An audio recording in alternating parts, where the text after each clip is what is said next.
সম্মানিত দর্শক এবং শ্রোতাবৃন্দ, আপনাদের সকলকে জানাই সালামুন আলাইকুম। আমি ৫৫ বছরের ডক্টর আবুল কাশেম মোহাম্মদ মাহবুবুল্লাহ যশোরী সত্য মোহাম্মদুর রসুলুল্লাহকে কোরআন থেকে চিনেছি, আর হাদিস এবং ইতিহাস থেকে, আর আরবদের সভ্যতা থেকে মোহাম্মদ ইবনে আবদুল্লাহ ইবনে আব্দুল মুত্তালিব বিন হাশিমকে ভালো মতো চিনেছি। একজন কোরআনের মোহাম্মদুর রসুলুল্লাহ আল্লাহ তাআলার পক্ষ থেকে, আর একজন আরব ইতিহাসের মোহাম্মদ ইবনে আবদুল্লাহ মানুষের পক্ষ থেকে এবং আরব ইতিহাসের পক্ষ থেকে। একজন আল্লাহ তাআলার পক্ষ থেকে বিশেষ বার্তাবাহক রাসূল, আর একজন মানুষের বানানো আখিরি নবী, শেষ নবী, বিশ্ব নবী। আপনারা যদি আমার এই লেকচারটি মনোযোগ দিয়ে শোনেন, তাহলে শিরিকের যে জঙ্গলে ফেসে আছেন সেখান থেকে বের হতে পারবেন যদি বুঝতে পারেন মুহাম্মদুর রাসূলুল্লাহ কে, আরব ইতিহাসের নাকি কোরআনে বলা মুহাম্মদুর রাসূলুল্লাহ। এসবের পার্থক্য আমরা রবের মুসলিমরা কিভাবে করতে পারি? এই পার্থক্যের জন্য আপনাকে হাতে নিতে হবে এই ফুরকান। এই লিখিত আল কিতাবকে ফুরকান বলা হয়েছে। 25 নম্বর সূরা আল ফুরকানের প্রথম আয়াত, তাবারাকাল্লাযী নাযালা আল ফুরকান আলা আবদিহি। সত্য এবং মিথ্যার মাঝে পার্থক্য করে দিবে। যখন এই ফুরকান আপনি হাতে নেবেন, তখন মুহাম্মদুর রাসূলুল্লাহ আল্লাহ তাআলার পক্ষ থেকে বিশেষ বার্তাবাহক রাসূল এবং বিশেষ খবরদাতা নবীদের সিলমোহর হিসেবে এসেছেন সেটি জানতে পারবেন। আর ম্যানমেড যে হাদিস রয়েছে, ফলসফা রয়েছে, সেখান থেকে জানতে পারবেন। এর বিপরীত আর একজন মুহাম্মদ ইবনে আবদুল্লাহ দাঁড়িয়ে আছেন, যাকে মানুষেরা মুহাম্মদুর রাসূলুল্লাহর আসনে বসিয়েছে। আর এটি 1447 বছর পর এসেও এখন মানুষ এই প্রশ্নের সম্মুখীন হতে হচ্ছে।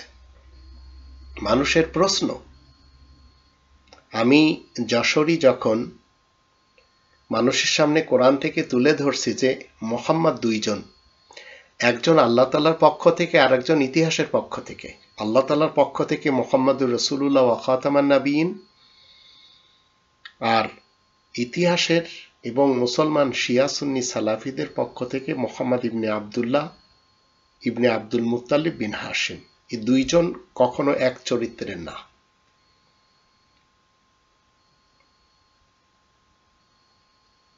এখন আমার কথা যখন আপনি শুনছেন, আপনি নিজেও বিপাকে পড়ে গেছেন। অনেকে আমাকে বলেন যে আপনি এসব বাদ দেন। বিশেষ একজন ব্যক্তি আমাকে কোটি টাকারও অফার করেছে যে আপনি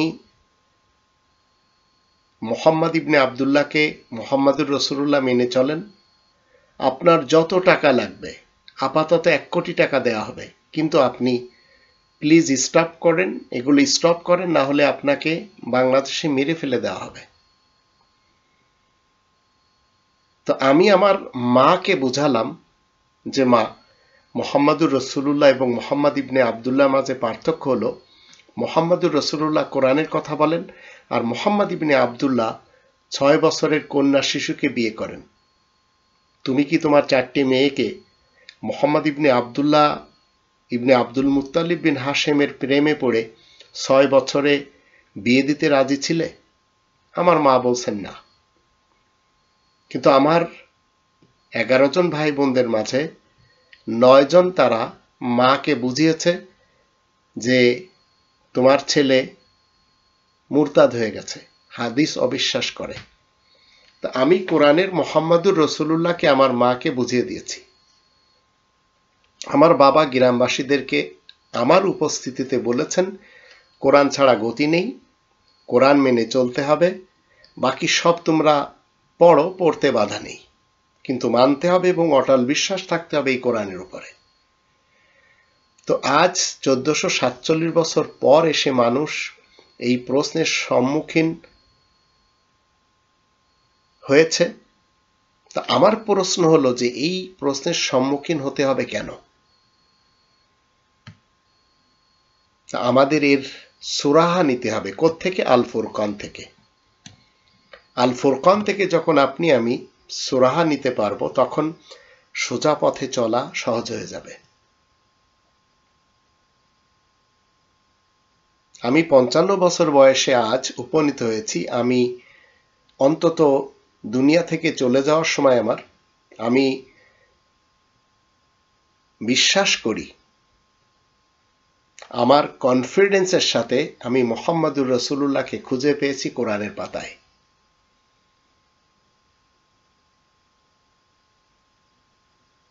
আমি যখন কোরআনের কথা বলছি, তখন যারা আমার কথা বুঝছেন না তারা সবাই আমার বিরোধিতা করে চলেছেন।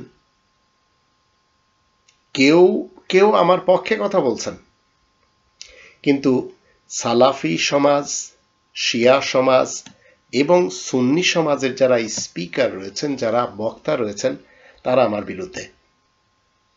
তো আমার ভাই বোনদের মধ্যে 9 জনই আমার বিরুদ্ধে। তাই তারা আমার মাকে আমার থেকে দূরে সরিয়ে নিয়েছে। শিয়া সুন্নি এবং সালাফি মুসলমান সমাজ তারা সবাই টোটালি আয়াত গোপন করে চলেছে। তাই তারা ইতিহাসের মোহাম্মদ ইবনে আবদুল্লাহ সাহেবকে একবার বিশ্বনবী বলে, আর একবার শেষ রাসূল বলে, আর একবার কি বলে? আখিরি নবী, আখিরি রাসূল।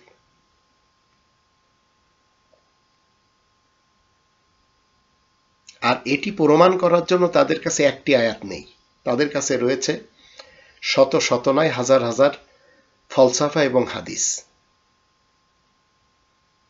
আর তারাই সমাজকে বলছে এই আরব মোহাম্মদ সাহেব কোরআনে থাকার দরকার নেই, নবীর হাদিসে থাকলেই হবে। আর তুমি যদি বেশি বুঝতে যাও তাহলে তুমি নাস্তিক হয়ে যাবে, কাফের হয়ে মরতে হবে। এসব হচ্ছে ধর্মের স্পিকার যারা, বক্তা যারা, তাদের বক্তব্য এবং তাদের ফতোয়া। এখন আপনি কোনটা মানবেন? কোরআনের মুহাম্মাদুর রাসূলুল্লাহকে, না হাদিসের আর ইতিহাসের মুহাম্মদ ইবনে আবদুল্লাহকে? কোরআন হচ্ছে আহসানাল হাদিস, একটি লিখিত আকারে আল্লাহ নাজিল করেছেন, যার ভিতরে হিদায়াত রয়েছে। প্রমাণ হচ্ছে 39 নম্বর সূরা জুমারের 23 নম্বর আয়াত।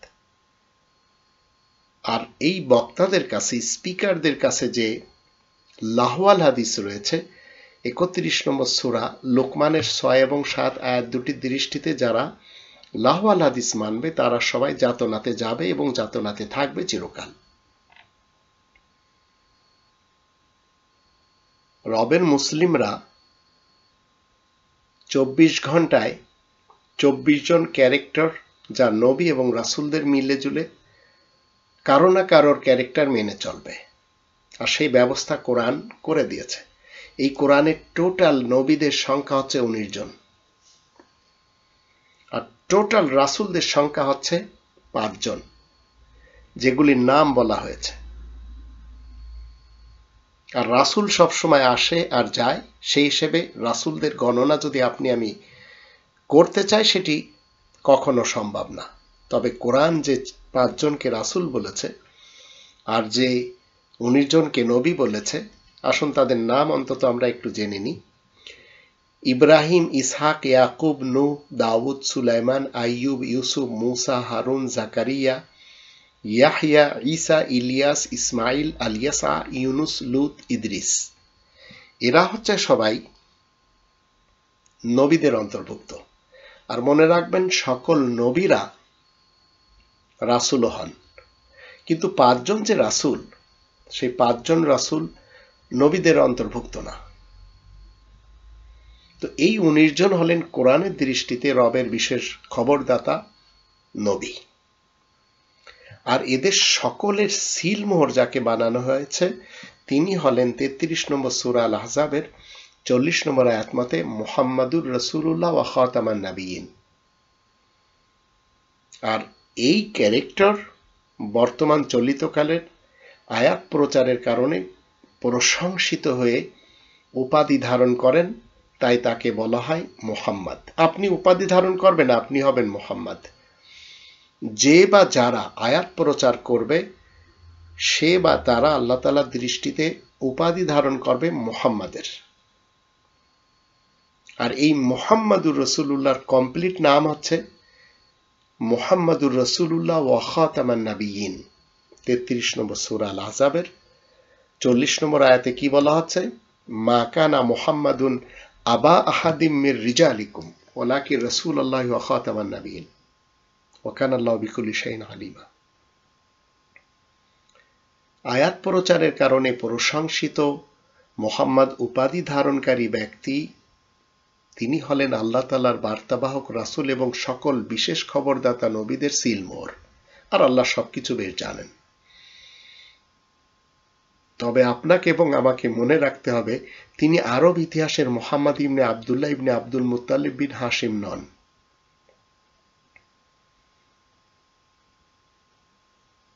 তো বর্ণিত যে 19 জন নবীদের নাম আমি আপনাদের সামনে তুলে ধরলাম, এদের সকলের ইক্তেদা করা রবের হুকুম। 6 নম্বর সূরা আল আনামের 82 থেকে 90 আয়াতগুলি যখন আমরা দেখি এবং 19 নম্বর সূরা মারিয়ামের 56 নম্বর আয়াত যখন দেখি, তখন এই 19 জন নবীদের নাম খুঁজে পাই। আর এদের ব্যাপারে আল্লাহ বলেন, উলাইকাল্লাযীনা হাদাল্লাহু ফাবিহুদাহু মুক্তাদি। আল্লাহ এদেরকে হিদায়াত দিয়েছেন, তো এদের হিদায়াতের ইক্তেদা তোমাকে করতে হবে। তো সকল নবীরা রাসূল হলেও মনে রাখবেন, সকল রাসূলরা নবীদের অন্তর্ভুক্ত না। আর আরব ইতিহাস মতে কখনো আপনাকে আমাকে মানতে হবে না আরব ইতিহাসে মুহাম্মদ ইবনে আব্দুল্লাহ সাহেব যে 10 জনকে জান্নাতে সুসংবাদ দিয়েছেন, কোরআন সেটি বলে না। আশারায়ে মুবাশশিরা যদি কোরআন থেকে নিতে চান, তাহলে আমি আপনাদের সামনে তুলে ধরছি। হুদ রাসূল, সালেহ রাসূল, শুআয়ব রাসূল, মারিয়াম সিদ্দিকা, ইলিয়াসিন, জান্নুন, জালকিফিল, লুকমান, ইমরান, তালুত, এরা সবাই হচ্ছে আশারায়ে মুবাশশিরা। তো 19 জন নবীদের সাথে 5 জন রাসূলকে যখন মিলাবেন, তখন হবে 24 জন। আর এর সাথে যখন আবার সালেহিন, সিদ্দিকিন, শুহাদা এদেরকে মিলাবেন, তখন আপনার অনেকগুলি ক্যারেক্টার হয়ে যাবে, যেগুলি আপনাকে ফলো করতে হবে। তো রবের বিশেষ বার্তাবাহক রাসূলদের, রবের বিশেষ খবরদাতা নবীদের, রবের বিশেষ সত্যবাদী সিদ্দিকিনদের, রবের বিশেষ সাক্ষ্যদাতা শুহাদাদের এবং রবের বিশেষ সংশোধনকারী সালেহিনদের অন্তর্ভুক্ত আর বন্ধু হিসেবে ইরাই সবাই কিন্তু সর্বোত্তম বন্ধু। তো এই ক্যারেক্টারগুলির ভিতরে আপনাকে আসতে হবে। দুনিয়ার যেখানে আপনি থাকুন না কেন, 5 জন রাসূলের যে স্পেশাল নামগুলি, তারা হলেন আহমদ রাসূল, মুহাম্মদ রাসূল, সালেহ রাসূল, শুআয়ব রাসূল, হুদ রাসূল। তো এদেরকে যখন আপনি আমি মেনে চলব, তখন 24 ঘন্টার জীবন কাটানো আপনার আমার জন্য অনেক সহজ হয়ে যাবে। এই 24 ঘন্টাতে যদি আপনি এই 24 জনের ক্যারেক্টারের কোনো একটি ক্যারেক্টার মেনে চলতে পারেন, তো আপনি এই জগতে কামিয়াবি অর্জন করতে পারলেন এবং পরকালেও। কিন্তু এর বাহিরে যে যদি কোনো ব্যক্তিকে আপনি নবীদের কাতারে, রাসূলদের কাতারে আনতে চান, যেমন হিন্দুস্তান থেকে গোলাম আহমদ কাদিয়ানীকে নবীদের কাতারে আনা হয়েছে, তো বিশ্বে যেখানে আহমদি কাদিয়ানী মুসলমান সমাজ রয়েছে, তারা সবাই ভীত হয়ে জীবন কাটায়। তাদের সুখ বলতে নেই কোথাও। আমাদের দেশে যেমন প্রাণ গ্রুপ অফ কোম্পানি, RFL গ্রুপের যারা, এরা সবাই হচ্ছে আহমাদি কাদিয়ানি।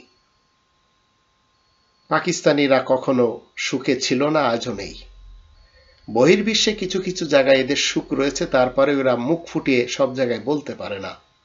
যেমন আমেরিকান পাসপোর্টধারীরা কোথাও যখন বিশ্বে ভ্রমণে বের হন তখন তারা পাসপোর্ট লুকিয়ে রাখে, ইমিগ্রেশনে খুব পকেট থেকে বের করেই দেখায়, কাউকে দেখায় না, কারণ সবাই ভীত, এই বুঝি কখন তাদের উপরে হামলা করে দেয় কেউ।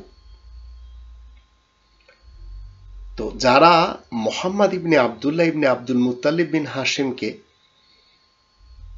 বিশ্বনবী, আখিরি নবী, আখিরি রসুল মনে করে চলেছেন, এরা সবাই শিয়া মুসলমান, সুন্নি মুসলমান, সালাফি মুসলমান। এই তিন শ্রেণীর মুসলমানেরা আবার একে অপরকে দেখতে পারে না। কিন্তু আমরা যারা রবের শান্তির রাজ্যে মুমিন মুসলিম রয়েছি, আমরা 19 জন নবীদের এবং 5 জন রাসূলদেরকে আর সালেহিন, সিদ্দিকিন, শুহাদাদের যে ক্যারেক্টারগুলি রয়েছে সেগুলি আমরা সবসময় ফলো করে চলি।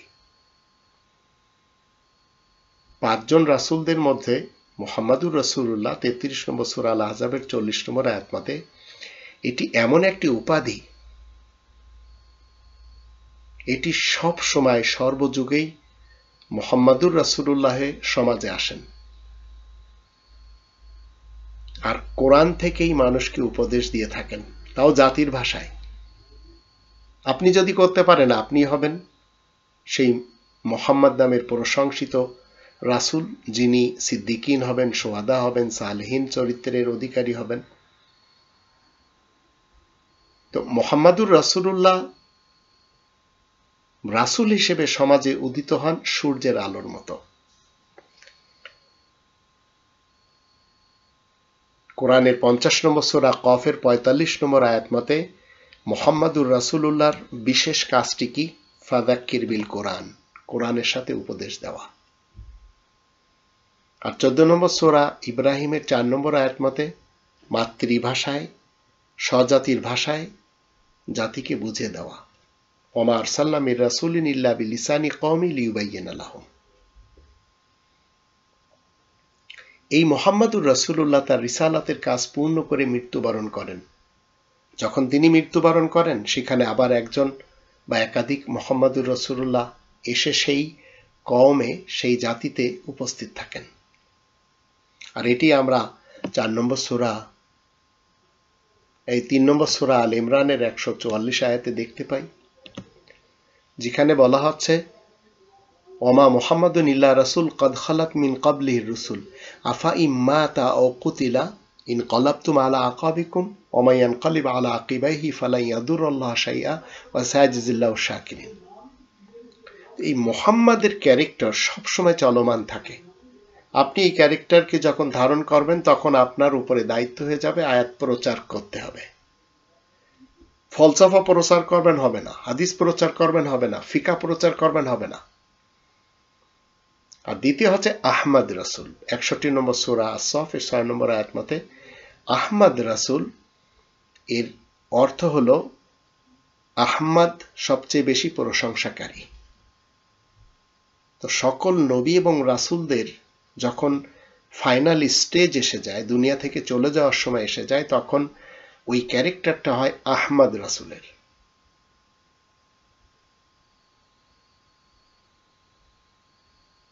আর এটি ঈসা রাসূল বলছেন বানি ইসরাইলদেরকে যে আমি তোমাদের সকলের জন্য রাসূল হিসেবে এসেছি, ইন্নী রাসূলুল্লাহ ইলাইকুম।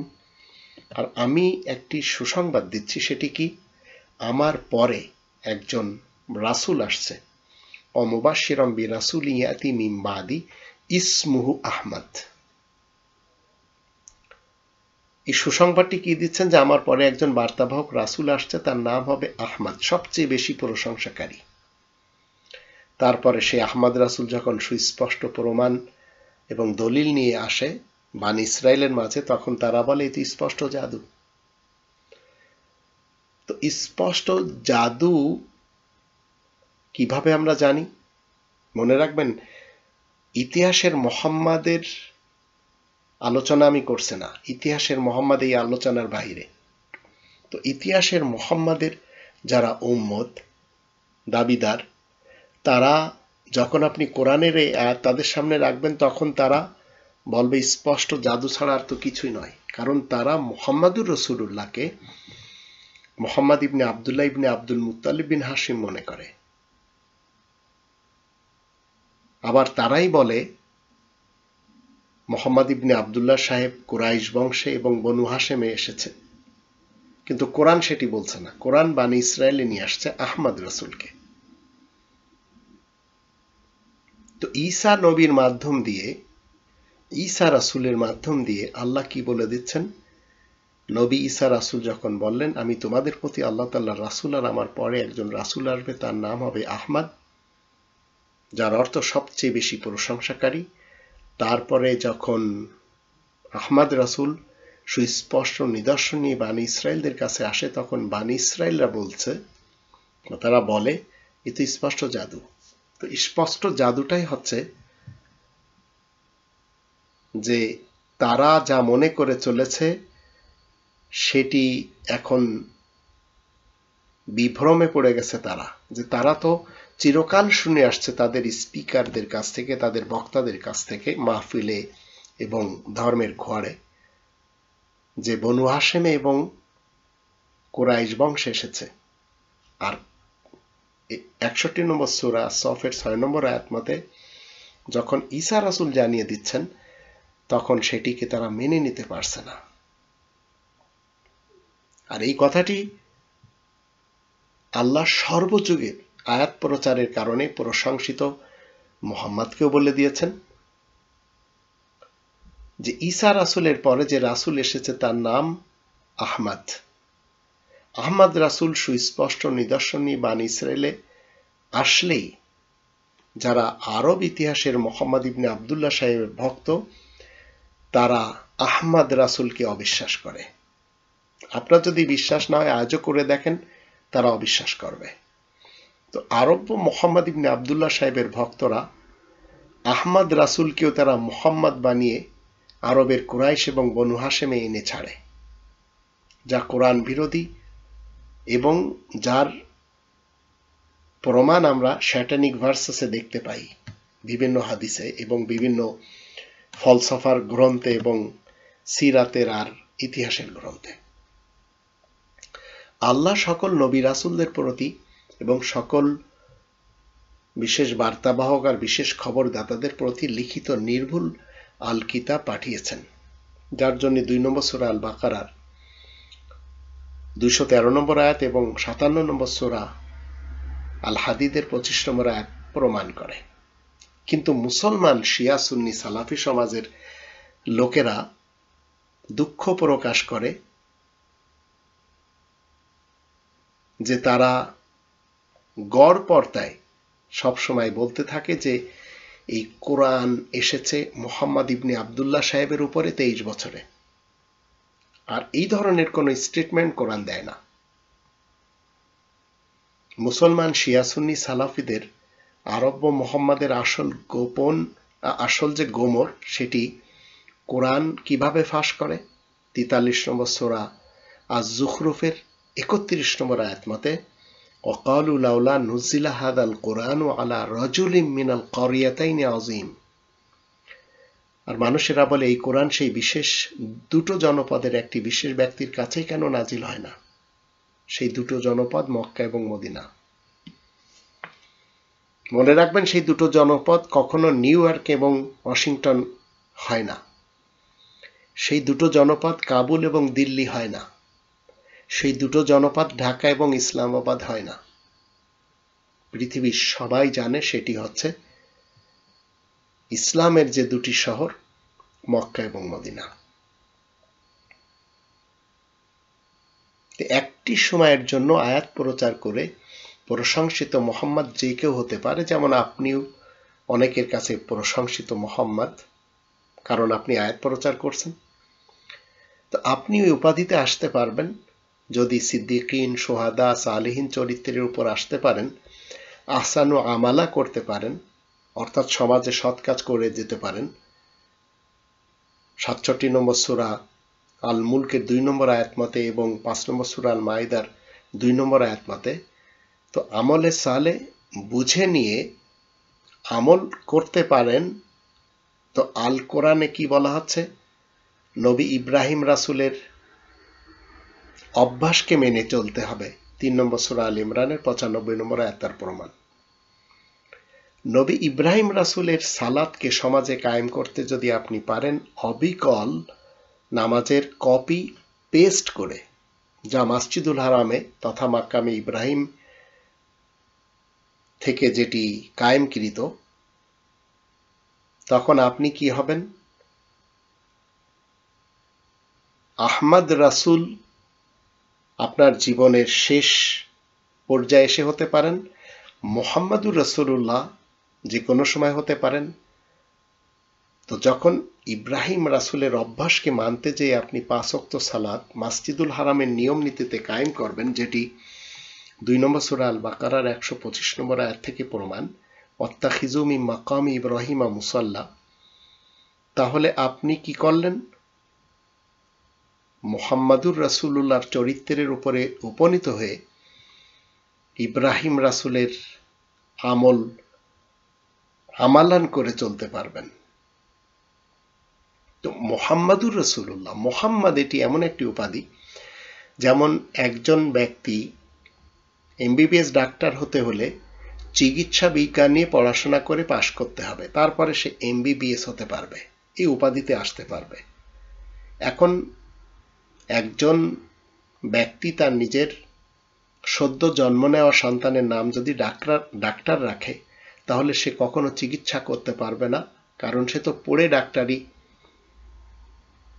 উপাধিটি নেয়নি, এই নামটি নেয়নি।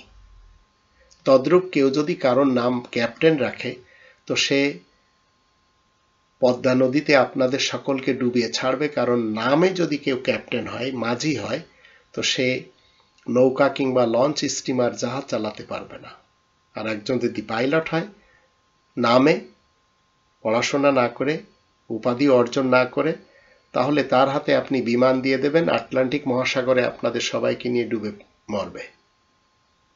তো তদ্রূপ মুহাম্মদ নাম রাখলে সেই মুহাম্মদ হয় না। একজন মুহাম্মদ রাসূল নামের ব্যক্তিটি নবী, রাসূল, সিদ্দিক, শুহাদা, সালেহীন চরিত্রে এসে আল কোরআন মতে ওই সকল ভালো কাজ করতে পারলে তিনি কোরআন মতে আল্লাহ তাআলার পক্ষ হতে এই মুহাম্মদ রাসূল ডিগ্রি পেতে পারবেন। এটি যদি আপনার ক্লিয়ার হয়ে যায়, তাহলে আপনার জীবনের অনেক বাধা বিপত্তি কেটে গেল।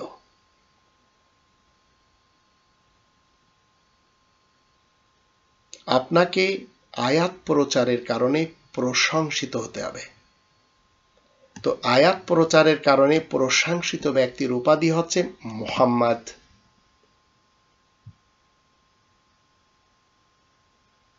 একজন মুসলিমের জন্য আল্লাহ তাআলাকে মহান রব মেনে তাকে খুশি করার যে আমলগুলি কোরআনে রয়েছে, এটি যখন আপনি আমি করে চলি, তখন আপনাকে এবং আমাকে মানুষ কি বলবে? মুমিন আর মুসলিম। যিনি মুমিন মুসলিম তিনি মুহাম্মাদুর রাসূলুল্লাহ হয়ে সমাজে থাকবেন। তবে সেই মুমিন মুসলিম থেকে মুহাম্মাদুর রাসূলুল্লাহ পদবিতে আসতে হলে তার জন্য আরেকটি কাজ যোগ করতে হবে, আর তাহলে তার সেটা কি? কোরআন বুঝে কোরআন থেকে একমাত্র ইসলামের দাওয়াত দিতে হবে মানুষকে, আর কোরআনের হিদায়াতের পথে মানুষকে আনার জন্য যদি আপনি আয়াত প্রচারের মাধ্যম দিয়ে করতে পারেন, তাহলে আপনি হবেন মুহাম্মাদুর রাসূলুল্লাহ। আর এটি আমরা ছোটবেলা থেকে কিন্তু আজানে শুনে এসেছি। আজানের যে বাক্য আশহাদু আন্না মুহাম্মাদার রাসূলুল্লাহ, এটি শুরু দিন থেকে ইব্রাহিম রাসূলের আমল থেকে আমরা এটি পাই, তার অভ্যাস থেকে পাই। তো আজানে আপনাকে আমাকে কি ডাকা হচ্ছে? আয়াত প্রচারের কারণে মুহাম্মাদুর রাসূলুল্লাহ হয়ে জীবন কাটাতে এবং ইমানদার মুমিন মুসলিম হওয়ার পথে আসতে। তাই সর্বপ্রথম কি বলা আছে? আল্লাহু আকবার, আল্লাহু আকবার। আল্লাহ সবার চেয়ে সেরা, আল্লাহ হলেন মহান। আল্লাহ হলেন সবচেয়ে বড়। আশহাদু আন্না মুহাম্মাদুর রাসূলুল্লাহ, আমি সাক্ষ্য দিচ্ছি আয়াত প্রচারের কারণে প্রশংসিত উপাধি আল্লাহ তাআলার বার্তাবাহক রাসূল। হাইয়া আলাস সালাহ, এসো নামাজের দিকে। হাইয়া আলাল ফালাহ, এসো কামিয়াবির দিকে। আল্লাহু আকবার, আল্লাহু আকবার, লা ইলাহা ইল্লাল্লাহ, আমি সাক্ষ্য দিচ্ছি আল্লাহ সবচেয়ে বড়, আর আল্লাহ ব্যতীত অন্য কেউ হুকুমদাতা নেই, আইনদাতা নেই। আর ফজরের সময় আসসালাতু খায়রুম মিনান নাওম, নামাজ হচ্ছে ঘুম থেকে উত্তম।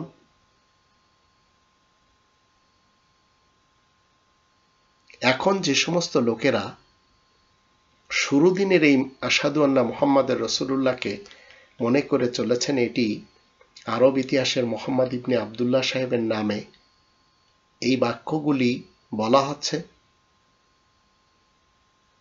তাহলে মনে রাখবেন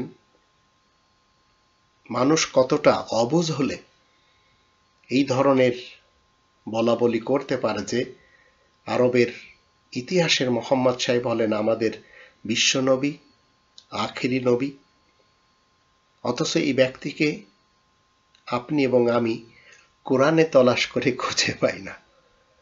৫৫ বছরেও আমি খুঁজে পাইনি।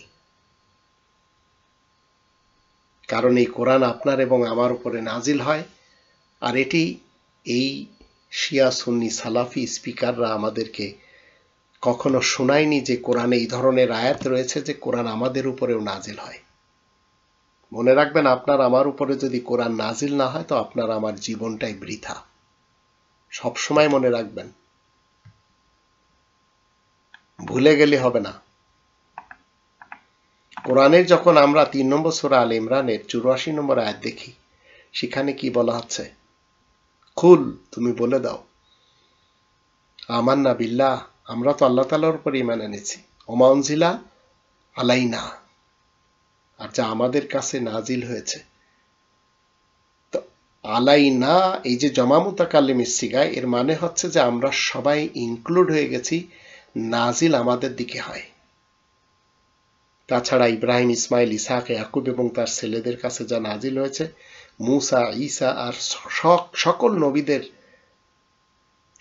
নবীদেরকে তাদের রবের পক্ষ থেকে যা কিছু দান করা হয়েছে তাও যে আমরা মেনে নিয়েছি, আর আমরা তাদের মধ্যে কারোর সাথে কোনো রকম পার্থক্য করতে পারবো না। আমরা তো আল্লাহ তাআলা তাবেদার মুসলিম। আর এটি আমরা ২ নম্বর সূরা আল বাকারার ২৮৫ নম্বর আয়াতের কলেমাতেও সাক্ষী দিয়েছি, লা নুফারিকু বাইনা আহাদিম মির রুসুলি।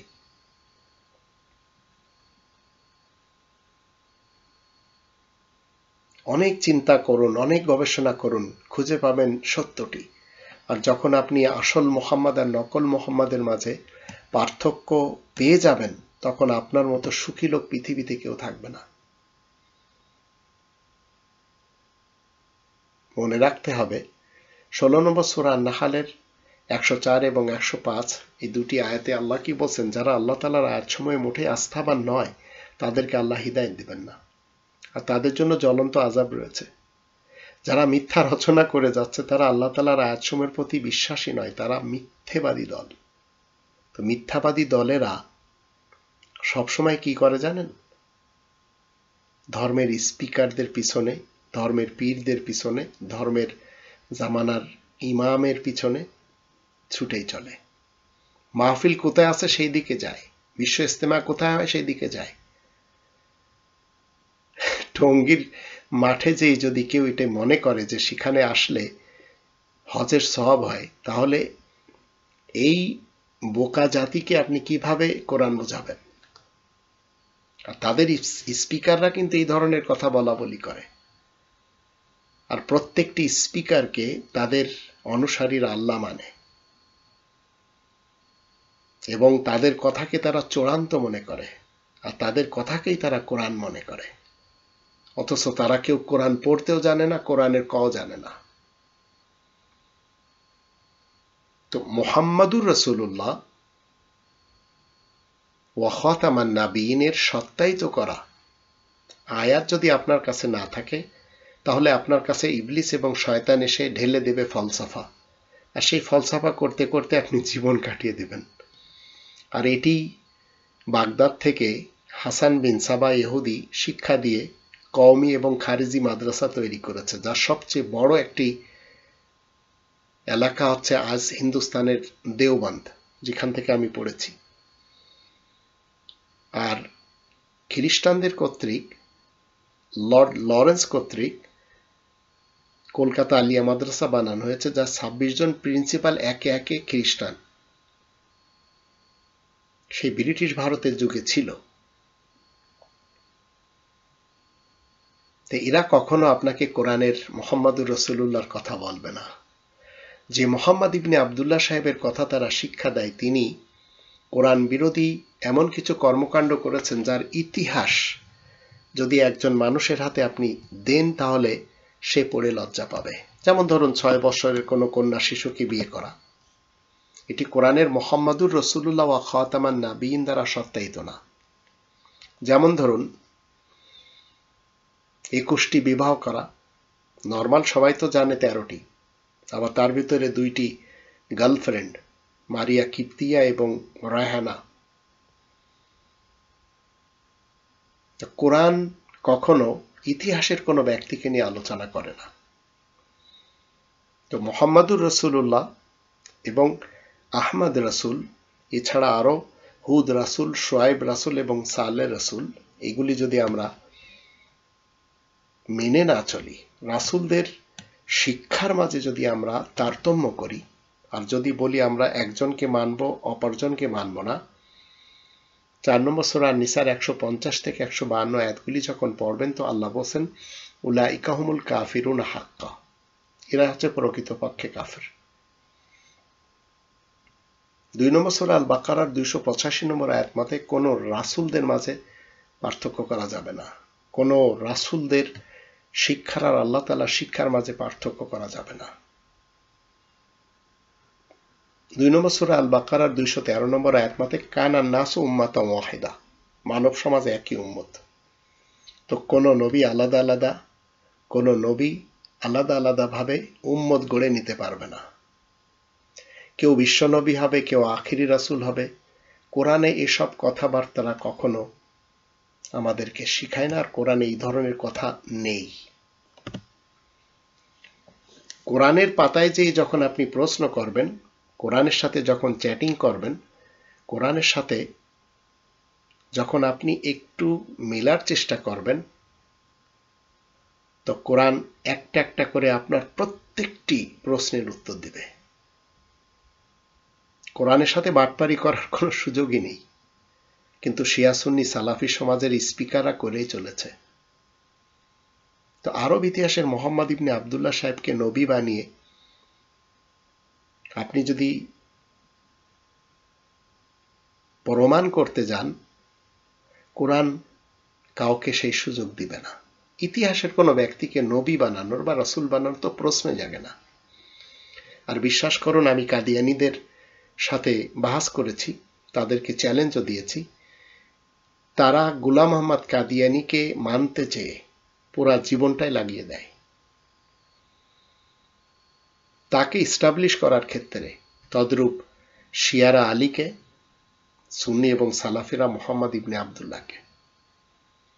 আজানের ভিতরে আশহাদু আন্না মুহাম্মাদুর রাসূলুল্লাহর পরে শিয়া সমাজ কি করেছে? আশহাদু আন্না আলিয়ান ওলিউল্লাহ জুড়ে দিয়েছে।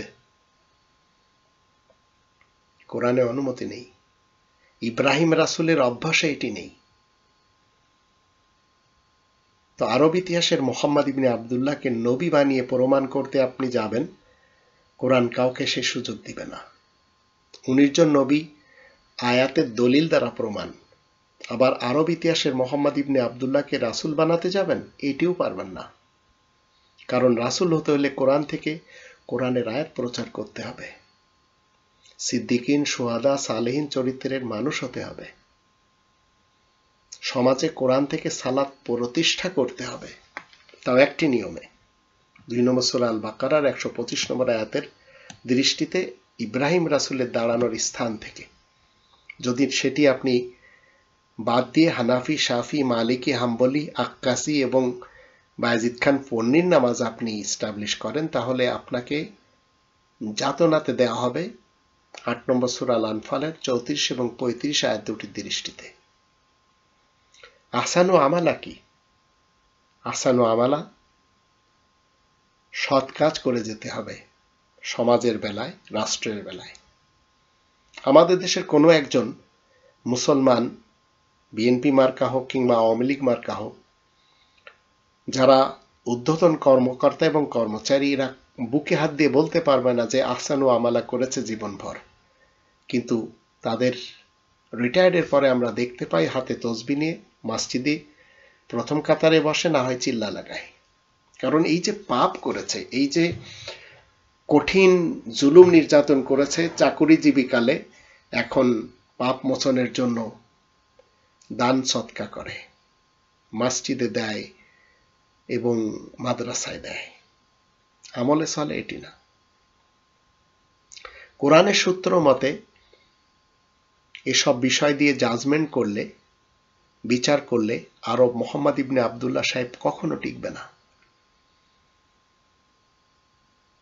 তাই রাসূল হওয়ার যোগ্যতাও তার কখনো ছিল না এবং বানাতেও পারেনি। একজন রাসূল কখনো বলবে না যে আরব উপত্যকা থেকে ইহুদি খ্রিস্টানদেরকে বের করে দিতে হবে। একজন রাসূল কখনো যুদ্ধ করতে পারেন না। 6 বছরের শিশুকে যে লোকটি বিয়ে করতে পারে, কোরআনের 4 নম্বর সূরা নিসার 3 নম্বর আয়াত এবং 6 নম্বর আয়াতের বিপরীত গিয়ে সে অন্তত রাসূল হওয়ার যোগ্য থেকে একেবারে বহিষ্কার হয়ে যাবে। কারণ মুহাম্মাদুর রাসূলুল্লাহ ওয়া খাতামান নাবিয়িন দ্বারা এমন কথা কখনো সত্যায়িত করা যাবে না। ফাযাক্কির বিল কোরআন, এটি হচ্ছে সকল নবী এবং রাসূলদের চরিত্র। কোরআনের সাথে উপদেশ দিতে হবে। এর জন্য মানব রচিত হাদিস এনে যদি ফিট করেন আর নবীদের সাথে তাল মিলিয়ে রাসূল বানানোর জন্য, রাসূল প্রমাণ করার জন্য, কিন্তু কোরআন তাকে সেই সুযোগ দিচ্ছে না।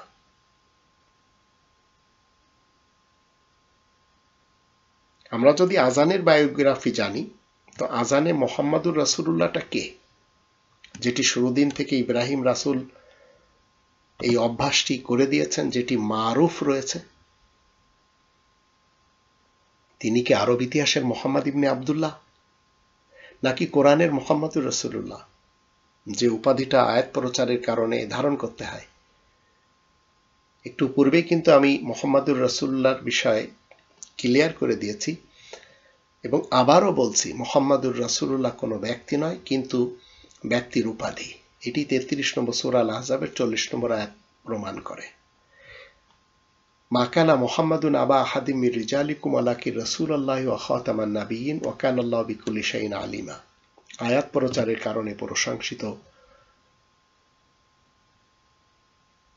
রাসূল, বার্তাবাহক, এই উপাধি ধারণকারী মুহাম্মদ তোমাদের মধ্যকার কোনো পুরুষের বাবা, দাদা, নানা, পরনানা নয়। কিন্তু আরব ইতিহাসের মুহাম্মদ ইবনে আবদুল্লাহ সাহেবের কাসেম, তাহের, তৈয়ব, আবদুল্লাহ, ইব্রাহিম 5টি ছেলে ছিল। আর ছেলে মানেই হচ্ছে মেল, ইংরেজিতে বলা হয় মেল। আর উম্মে কুলসুম, রুকাইয়া, জাইনাব, ফাতেমা 4 জন হচ্ছে ফিমেল। আবার হাসান হুসাইন মেল, যাদের কি ছিল, নানা ছিল। তো কোরআনের মুহাম্মাদুর রাসূলুল্লাহ আর আরব ইতিহাসের মুহাম্মদ ইবনে আবদুল্লাহকে কেমনে আপনি এক করবেন? কোরআনে ইব্রাহিম রাসূলের অভ্যাসের অনুসারী হতে বলা হয়েছে, যেটি আল্লাহ সত্য কথা হিসেবে চালিয়ে দিয়েছেন। 3 নম্বর সূরা আলে ইমরানের 95 নম্বর আয়াত মতে, কুল সাদাকাল্লাহ ফাত্তাবিউ মিল্লাতা ইব্রাহিম হানিফা ওয়া মা কানা মিনাল মুশরিকিন। তো আজানে আমরা কি বলি? আল্লাহু আকবার, আল্লাহু আকবার, আশহাদু আন্না মুহাম্মাদার রাসূলুল্লাহ, আশহাদু আন্না মুহাম্মাদার রাসূলুল্লাহ, হাইয়া আলাস সালাহ, হাইয়া আলাল ফালাহ। তো এগুলি, আসসালাতু খায়রুম মিনান নাওম, এই যে শব্দগুলি আমরা আজানে ব্যবহার করতে দেখেছি, এগুলি কার অ্যাপ্লিকেশন? এটি হচ্ছে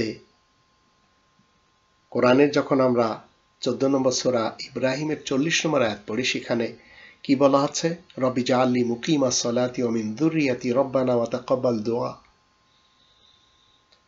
ইব্রাহিম রাসূলের অ্যাপ্লিকেশন। এবং তিনি কি বলছেন? এগুলি হচ্ছে মারুফ, যা সবাই জানে। তো আপনাকে আমাকে বাঁশের চেয়ে কঞ্চি বড় এই মতবাদে আসতে হবে না, আবার আজানের চেয়ে দোয়া বড় এই মতবাদেও আসতে হবে না।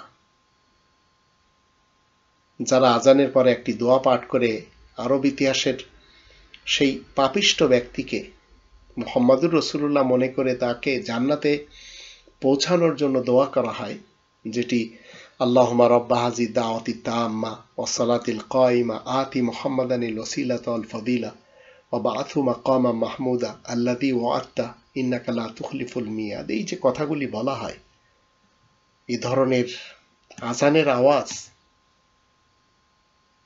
শোনার পরে এই দোয়া পাঠ করা, এটি ইসলামের মুসলিমদের কাজ তো হতে পারে না। এই ধরনের আজানের দোয়া কোরআনের কোথাও কোনো সূরার অংশে নেই। তো ইব্রাহিম রাসূলের অ্যাপ্লিকেশন কি? আজান, তাকবীর, ইকামাত, মসজিদুল হারামের সাথে যেগুলি জড়িত রয়েছে, এগুলো আছে মারুফ, তা'মুরুনা বিল মারুফ ওয়া তানহাউনা আনিল মুনকার। এখন আজানের যে দোয়া, এই ধরনের আজানের দোয়া কোরআনে কোথাও যখন নেই, এসব আমরা কোত্থেকে পাই? শয়তানিক ভার্সেস থেকে, ইবলিস এবং শয়তান শ্রেণীর স্পিকারদের কাছ থেকে। নবীর নামে আলাদা কোনো দোয়া দরুদ কোনো কালেও ছিল না, আজও নেই। যারা এগুলি ইসলামে ফিট করতে চায় তারা ফিট করতে পারে না। নামাজে যে সকল দোয়া দরুদ পাঠ করা হয় যেগুলি কোরআন বিরোধী, যেমন দরুদে ইসরাইলি বা দরুদ ইব্রাহিমি, এটিও মানুষের বানানো। কি পাঠ করতে হবে নামাজে? 2 নম্বর সূরা আল বাকারার 45 নম্বর আয়াত মতে ওয়াস্তাঈনু বিস-সাবরি ওয়াস-সালাহ ওয়া ইন্নাহা লাকাবীরাতুন ইল্লা আলাল খাশিঈন। নামাজের দোয়ার আয়াতের মধ্য থেকে পাঠ করতে হবে,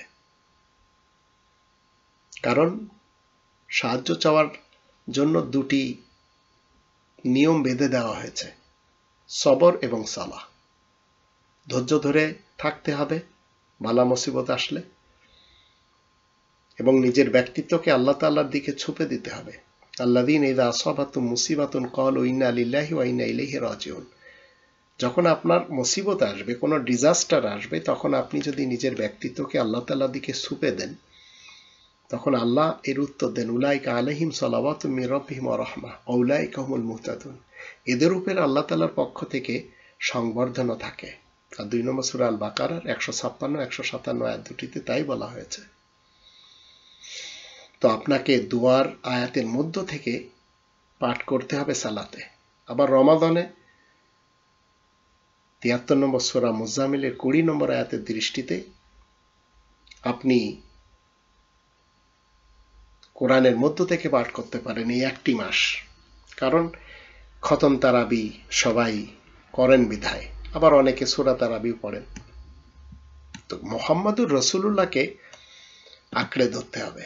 মুহাম্মদ ইবনে আব্দুল্লাহকে কোনো কালেও আপনি ইসলামের কোনো ব্যক্তি হিসেবে ফিট করতেই পারবেন না, যত কোটি কোটি গ্রন্থ লেখেন না কেন তার জন্য।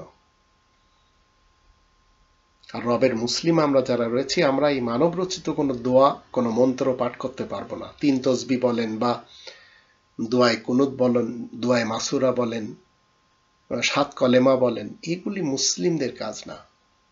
তো নামাজে কেবল সাহায্যের আয়াত পাঠ করতে হবে, এটি আল্লাহ তাআলার দেওয়া আদেশ, মুহাম্মাদুর রাসূলুল্লাহর মাধ্যম দিয়ে আমরা জানি।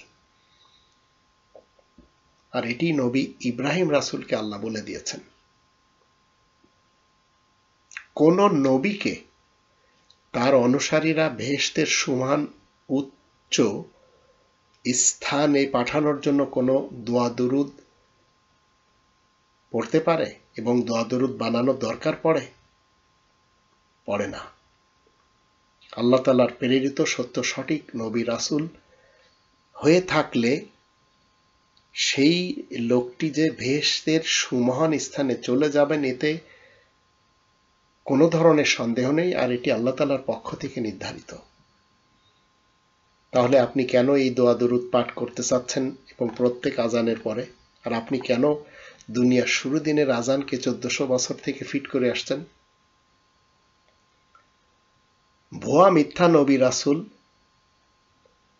যারা দাবিদার, তাদের অনুসারীদের দরকার হচ্ছে এই ভুয়া নবী রাসূলদেরকে জান্নাতে দেওয়ার জন্য আল্লাহ তাআলার কাছে অ্যাপ্লিকেশন করা। আর এই অ্যাপ্লিকেশন কখনো কবুল হবে না, যেটি মির্জা গুলাম আহমদ কাদিয়ানীর ব্যাপারে হোক অথবা মোহাম্মদ ইবনে আবদুল্লাহ সাহেবের ব্যাপারে হোক। এই আরব ও মোহাম্মদ ইবনে আবদুল্লাহ সাহেবকে নিয়ে অযথা টানাটানি করার কোনো দরকার নেই। তিনি কোনোদিন কোরআনের সাথে ফিট হবার নয়, কোরআনের সাথে তিনি ফিট না, এবং কোরআনের সাথে তার কোনো সম্পর্কই নেই। কোরআন পৃথিবীর প্রথম দিনের লিখিত আল কিতাব, যা লিখিত আকারে প্রথমে আসছে পাথরে, তারপরে আসছে কাগজে। পাথরে কিভাবে আসছে 7 নম্বর সূরা আল আরাফের 145 নম্বর আয়াত পড়ে দেখতে পারেন। আর 21 নম্বর সূরা আল আম্বিয়া 10 নম্বর আয়াতে আল্লাহ বলেন, লাকাদ আনজালনা ইলাইকুম কিতাবান ফিহি যিকরুকুম আফালা তাআকিলুন। আমি তোমাদের সকলের দিকে লিখিত একটি গ্রন্থ নাজিল করেছি যার ভিতরে তোমাদের উপদেশ উল্লেখ রয়েছে, তোমরা কি বুদ্ধি বিবেচনা কাজে খাটাবে না? আর 46 নম্বর সূরা আল আহকাফের 4 নম্বর আয়াত মতে, এর পূর্বে না কোনো গ্রন্থ ছিল, না এই গ্রন্থের যে জ্ঞান রয়েছে সেই জ্ঞানের থেকে আলাদা কোনো জ্ঞানের উৎস ছিল। যদি কেউ বলে এই কোরআনের পূর্বে কোনো গ্রন্থ ছিল, এনে দেখাক। এটি আল্লাহ তাআলার চ্যালেঞ্জ, যা আমি করে চলেছি আজ 40 বছর ধরে। তাহলে এই কোরআন 1400 বছর আগের কিতাব হয় কিভাবে? এ তো শুরুর দিনের কিতাব, 010101 থেকে, দুনিয়ার প্রথম তারিখ থেকে, প্রথম মাস থেকে, প্রথম সন থেকে। যার জন্য 2 নম্বর সূরা আল বাকারার 185 আয়াতে বলা হচ্ছে, শাহরু রমাদান আল্লাযী উনজিলা ফীহিল কুরআন। রমজান মাসে এই কোরআন নাজিল হয়েছে, দুনিয়ার প্রথম রমজানে। কিন্তু ইবলিস এবং শয়তান সিফাতের যারা স্পিকার, এরা সবাই কি বলে যাচ্ছে? যাদের মাথার ভিতরে গার্বেজ রয়েছে, আবর্জনা রয়েছে, এই আবর্জনা যুক্ত মানুষ, এরা এই মুহাম্মাদুর রাসূলুল্লাহর গ্রন্থ থেকে মানুষকে নিয়ে চলেছে মোহাম্মদ ইবনে আবদুল্লাহ সাহেবের নামে 10টি গ্রন্থ রচনা করে। তো সুন্নি এবং সালাফিদের রয়েছে সিয়াসিত্তা, আর শিয়া মুসলমানদের রয়েছে কুতুবে আরবা। এদের বানানো হাদিস তারা সবাই ইসলামের নামে প্রচার করেই চলেছে, লক্ষ লক্ষ ওয়াজ মাহফিলে। আর এসব হচ্ছে বেকার এবং নিরর্থক আর মিথ্যা হাদিস, যা তারা প্রচার প্রসার করে চলেছে। রবের মুসলিম আমরা যারা রয়েছি, দুনিয়ার যেখানে আমরা থাকি না কেন, কোনোভাবেই আমরা মানতে পারবো না। আর এই প্রোপাগান্ডা করে চলেছে মোহাম্মদ ইবনে আবদুল্লাহ সাহেবের যারা শিয়া, সুন্নি এবং সালাফি উম্মত 1400 বছর থেকে। 1400 বছরের যারা আল কোরআন মেনে চলেছে, নবী মুহাম্মদ সাহেবের উপর নাজিল হয়েছে বলে যাদের দাবি, তারা কোরআন থেকে প্রমাণ করতে পারছে না। তারা ইতিহাস এবং ফলসাফার হাদিস দিয়ে প্রচার করে চলেছে এবং তাকে টিকানোর জন্য হরেক রকমের রাস্তা তারা বের করে নিয়েছে। তাই কোরআন সুস্পষ্টভাবে 3টি আয়াত দিয়ে মানুষকে জানিয়ে দিচ্ছে, এটি হচ্ছে সন্দেহ মুক্ত গ্রন্থ, যা রব্বুল আলামিনের পক্ষ থেকে নাজিল করা। 2 নম্বর সূরা আল বাকারা 2 নম্বর আয়াত, যালিকাল কিতাবু লা রাইবা ফীহি হুদাল লিল মুত্তাকিন। আবার 32 নম্বর সূরা আলিফ লাম মিম আস-সাজদা এর 2 নম্বর আয়াত, রব্বুল আলামিনের পক্ষ থেকে নাজিল করা, এতে কোনো সন্দেহ নেই। আর 10 নম্বর সূরা ইউনূসের 37 নম্বর আয়াত, রব্বুল আলামিনের পক্ষ থেকে নাজিল করা, কোনো সন্দেহ নেই, এটি সন্দেহ মুক্ত গ্রন্থ। আর সন্দেহ মুক্ত গ্রন্থ সন্দেহ মুক্ত মুহাম্মদুর রাসূলুল্লাহর কথা বলে। আর সন্দেহযুক্ত গ্রন্থগুলি হাদিস, ফিকা, ফলসফা, ইতিহাস, এগুলি সন্দেহযুক্ত আরব ইতিহাসের মোহাম্মদ ইবনে আবদুল্লাহ সাহেবের কথা বলে।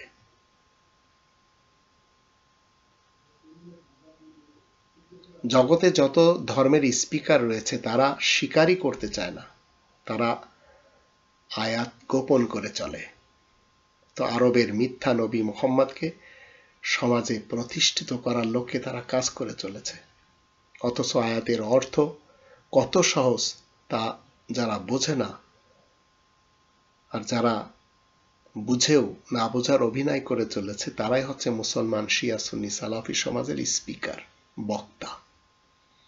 আর এদের হাতেই পুরা জাতি আজ আটকে গেছে। আল কোরআনে 2 নম্বর সূরা আল বাকারার 213 নম্বর আয়াত মতে মানব জাতি একটি উম্মত হয়ে এসেছে।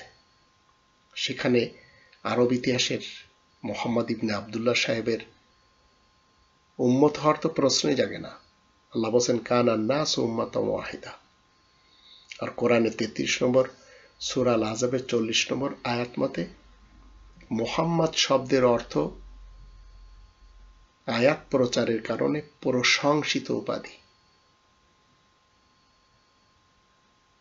তা না হলে মোহাম্মদ বোঝাতে যে আল্লাহ কেন বলবেন মোহাম্মদ তো তোমাদের মধ্যেকার কোনো পুরুষের পিতা নন? কারণ আরব ইতিহাসের মোহাম্মদ ইবনে আবদুল্লাহ সাহেব 5টি মেল সন্তানের পিতা, 5টি পুরুষ সন্তানের পিতা ছিলেন, এটি ইতিহাস বলছে। তো কোরআন যখন বলছে মা কানা মুহাম্মাদুন আবা আহাদিম মির রিজালিকুম, তখন আপনার এবং আমার তো খুব সহজে বোঝা দরকার যে এটি কোরআনের মুহাম্মদুর রাসূলুল্লাহর কথা বলা হচ্ছে, যার কোনো ছেলে সন্তান নেই। কারণ এটি উপাধি, আর উপাধি কোনো ক্রমেই কারোর বাবা দাদা নানা পরনানা হয় না। যেমন ক্যাপ্টেন একটা উপাধি, পাইলট একটি উপাধি, ডাক্তার একটি উপাধি, ইঞ্জিনিয়ার একটি উপাধি, কৃষক একটি উপাধি, মাঝি একটি উপাধি, এগুলি সব অর্জন করতে হয়। স্বর্ণকার একটি উপাধি।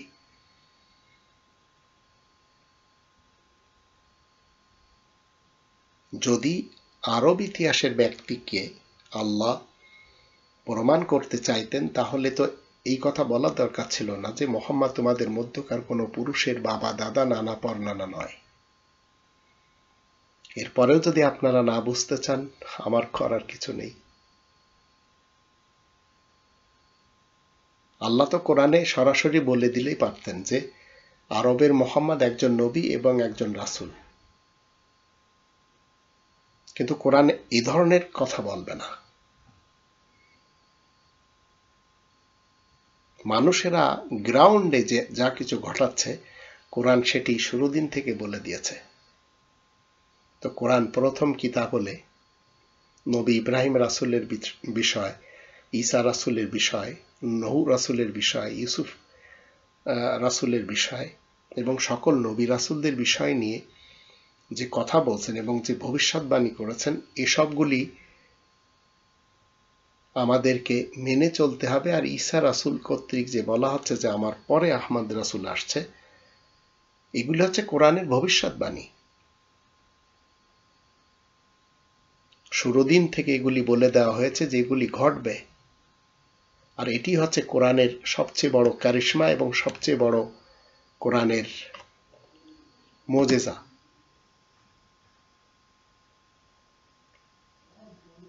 এখন যদি আপনি 46 নম্বর সূরা আল আহকাফের 4 নম্বর আয়াতকে অবিশ্বাস করেন যে কোরআন শুরু দিন থেকে, আপনি বলছেন কোরআন 1400 বছর থেকে, 2 নম্বর সূরা আল বাকারার 213 নম্বর আয়াত যদি অবিশ্বাস করেন, কোরআন কি বলছে মানব সমাজ একটি উম্মত, 33 নম্বর সূরা আল আহজাবের 40 নম্বর আয়াত মতে যদি আপনি অবিশ্বাস করেন যেখানে কোরআন বলছে মুহাম্মদ আল্লাহ তাআলার রাসূল,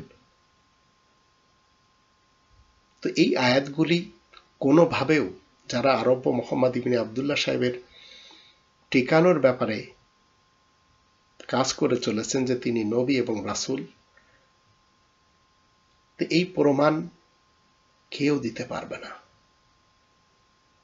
তখন কি হবে? মামলা এখানে ডিসমিস হয়ে যাবে। আরব ইতিহাসের মোহাম্মদ সাহেব একজন নবী কিংবা চলমান রাসূল হতেই পারেন না, কারণ 1400 বছর আগে তো তিনি মারা গেছেন। 4টে সন্তান বা 5টা পুরুষ সন্তান তার এবং 4টে কন্যা সন্তানের তিনি পিতা ছিলেন। আর মুহাম্মদুর রাসূলুল্লাহ কোনো কালেও তোমাদের মধ্যকার কোনো পুরুষের পিতা নন। এটি হচ্ছে কোরআনের ভাষ্য। তা আপনি কোরআন ছেড়ে যদি মনে করেন যে আমাকে মেনে চলতে হবে আরব ইতিহাসের মোহাম্মদ ইবনে আবদুল্লাহ সাহেবকে, তাহলে আপনি কোরআনের মুহাম্মদুর রাসূলুল্লাহকে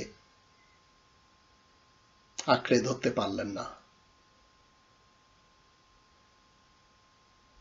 কেউ যদি কোরআন থেকে আরব ইতিহাসের মোহাম্মদ ইবনে আবদুল্লাহ সাহেবকে মুহাম্মদুর রাসূলুল্লাহ প্রমাণ করতে চান, তো আমি তাদেরকে চ্যালেঞ্জ করছি, একটি আয়াত অন্তত নিয়ে আসুন, এবং কিয়ামত পর্যন্ত চ্যালেঞ্জ থাকলো আমি যতদিন বেঁচে আছি আমার সামনে প্রমাণ করার জন্য আরব মোহাম্মদ একজন নবী বা একজন রাসূল, এটি বুঝিয়ে দিতে হবে। কিন্তু বিশ্বাস করেন, যখন আপনি কাউকে বলবেন তো দেখবেন সে পালাবে। এখন এই লোকটির নাম যখন উচ্চারণ করা হয় কোনো মজলিসে, দেখবেন যারা অশিক্ষিত মূর্খ, যারা এই স্পিকারদের অনুসারী, তারা সঙ্গে সঙ্গে সাল্লাল্লাহু আলাইহি ওয়াসাল্লাম বলবে, আবার কেউ বলবে সাল্লাল্লাহু আলাইহি ওয়া আলা আলিহি ওয়া আসহাবিহি ওয়াসাল্লামা তাসলিমান, আবার কেউ বলবে আল্লাহুম্মা সাল্লি আলা মুহাম্মদ ওয়া আলি মুহাম্মদ। এর ভিতরে আবার মতবিরোধ শিয়া সুন্নি সালাফিদের মাঝে।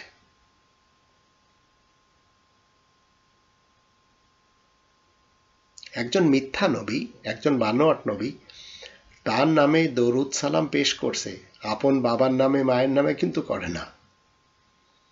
তো এরাই সমাজে শিয়া সুন্নি সালাফি, এরাই হানাফি শাফি মালিকি, এরাই হাকিকাত তরিকাত শরিয়াত মারিফাতের লোক, আর এরাই মাযহাবি মাসলাকি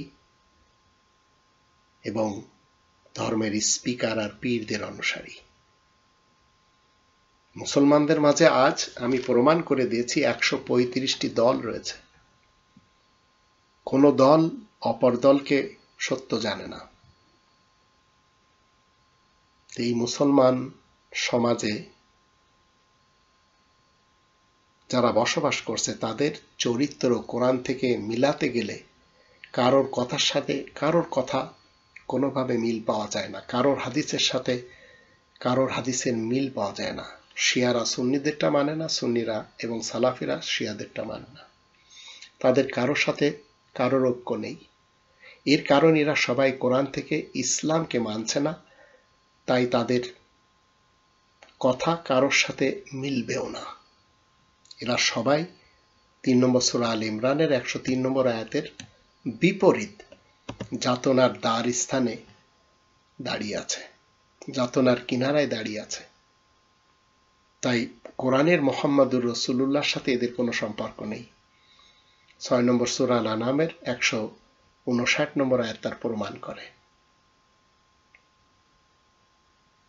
এরা সবাই যদি মুসলিম হয়, তো কোরআন জেনে মুসলিম হলে সবার কথা একই রকম হবে, সবার নামাজ একই রকম হবে, দাওয়াতের পদ্ধতিও একই রকম হবে। কিন্তু এদের সকলেরটাই হচ্ছে ইবলিস এবং শয়তানের যে তরিকা রয়েছে, যে পথ রয়েছে, যে মত রয়েছে, সেই মতের উপরে প্রতিষ্ঠিত। তো ইবলিস এবং শয়তানের পরিকল্পনা এসব আজ শিক্ষিত বিবেকবান মানুষ সহজে বুঝতে পারছেন। একজন শিক্ষিত মানুষ কখনো বিশ্ব ইজতেমায় যাবে না, কারণ তারা জানে যে এই বিশ্ব ইজতেমা টঙ্গীতে হচ্ছে। এরা মানুষকে মসজিদ থেকে তুরাগ নদীর পাশে দাঁড় করিয়েছে। এরা আরাফাতের বিপক্ষে মানুষকে ঢাকার টঙ্গীতে জমা করে বলছে এটি একটি হজের সমান সওয়াবের জায়গা।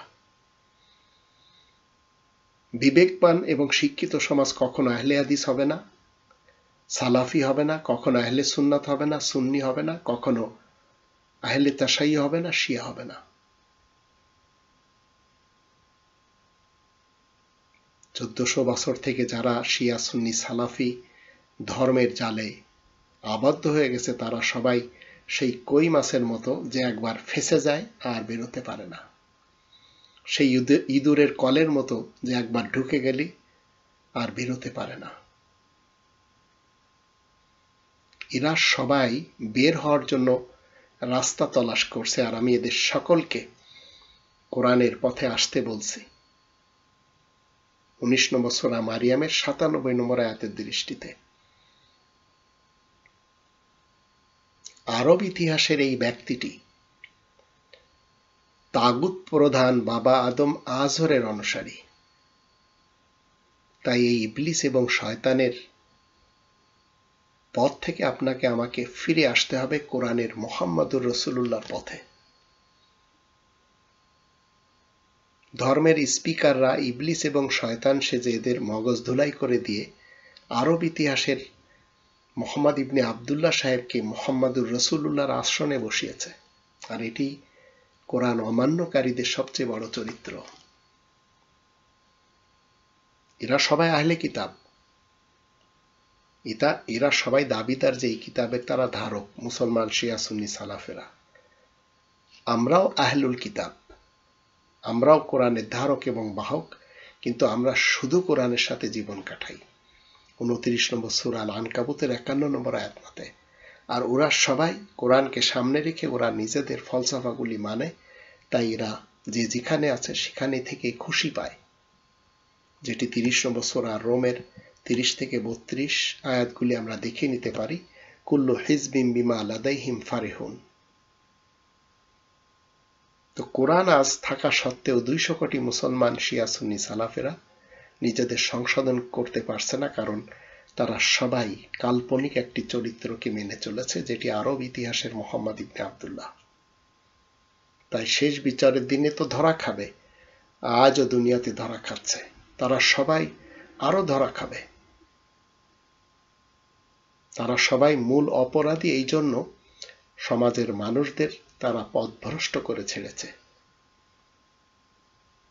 কোরআনকে ইসলামের নামে উল্টো ধর্ম শিক্ষা বানিয়ে মানুষকে বুঝিয়েছে, এবং এই কোরআনকে তারা বলছে এটি একটা ধর্মগ্রন্থ, মূলত এটি ধর্মগ্রন্থ না। কোরআন প্রত্যেকটি মানুষের জন্য, সে হোক শিয়া, সে হোক সুন্নি, সে হোক সালাফি, সে হোক হিন্দু, বৌদ্ধ, খ্রিস্টান, ইহুদি, মাজুসি, আশরাকু, জারেতুস্তি, যেই হোক না কেন। এই ধর্মের স্পিকাররা সমাজের মানুষদের তারা পথভ্রষ্ট করে ছেড়েছে। কোরআনকে ইসলামের নামে উল্টো ধর্ম শিক্ষা বানিয়ে মানুষকে তারা বুঝায়। কোরআন থেকে ইসলাম না বুঝিয়ে মানব রচিত লাহওয়াল হাদিস দিয়ে তারা নিজেদের মতাদর্শের ধর্ম শিক্ষা দিয়েছে, ইসলাম কখনো শিক্ষা দেয়নি। তবেই তো আপনার সন্তান যখন আপনি এই ধর্মের খোয়াড়ে দেন, সে যদি দেওবন্দি হয়ে বেরোয়, চিরকাল সেই দেওবন্দি মতবাদকে কি করে? লালন পালন করে। সে যদি সালাফি মাদ্রাসা থেকে ফারেক হয়, সালাফিয়াতকে টিকিয়ে রাখার জন্য চিরকাল চেষ্টা করে। তদ্রূপ কাদিয়ানী সমাজ, তদ্রূপ শিয়া সমাজ। তো আজানের ইতিহাসটা কি? নবী ইব্রাহিম রাসূলের যুগ হতে সেই ইব্রাহিম রাসূলই হলেন আয়াত প্রচারকারী সুমহান চরিত্রের প্রশংসিত মুহাম্মদুর রাসূলুল্লাহ।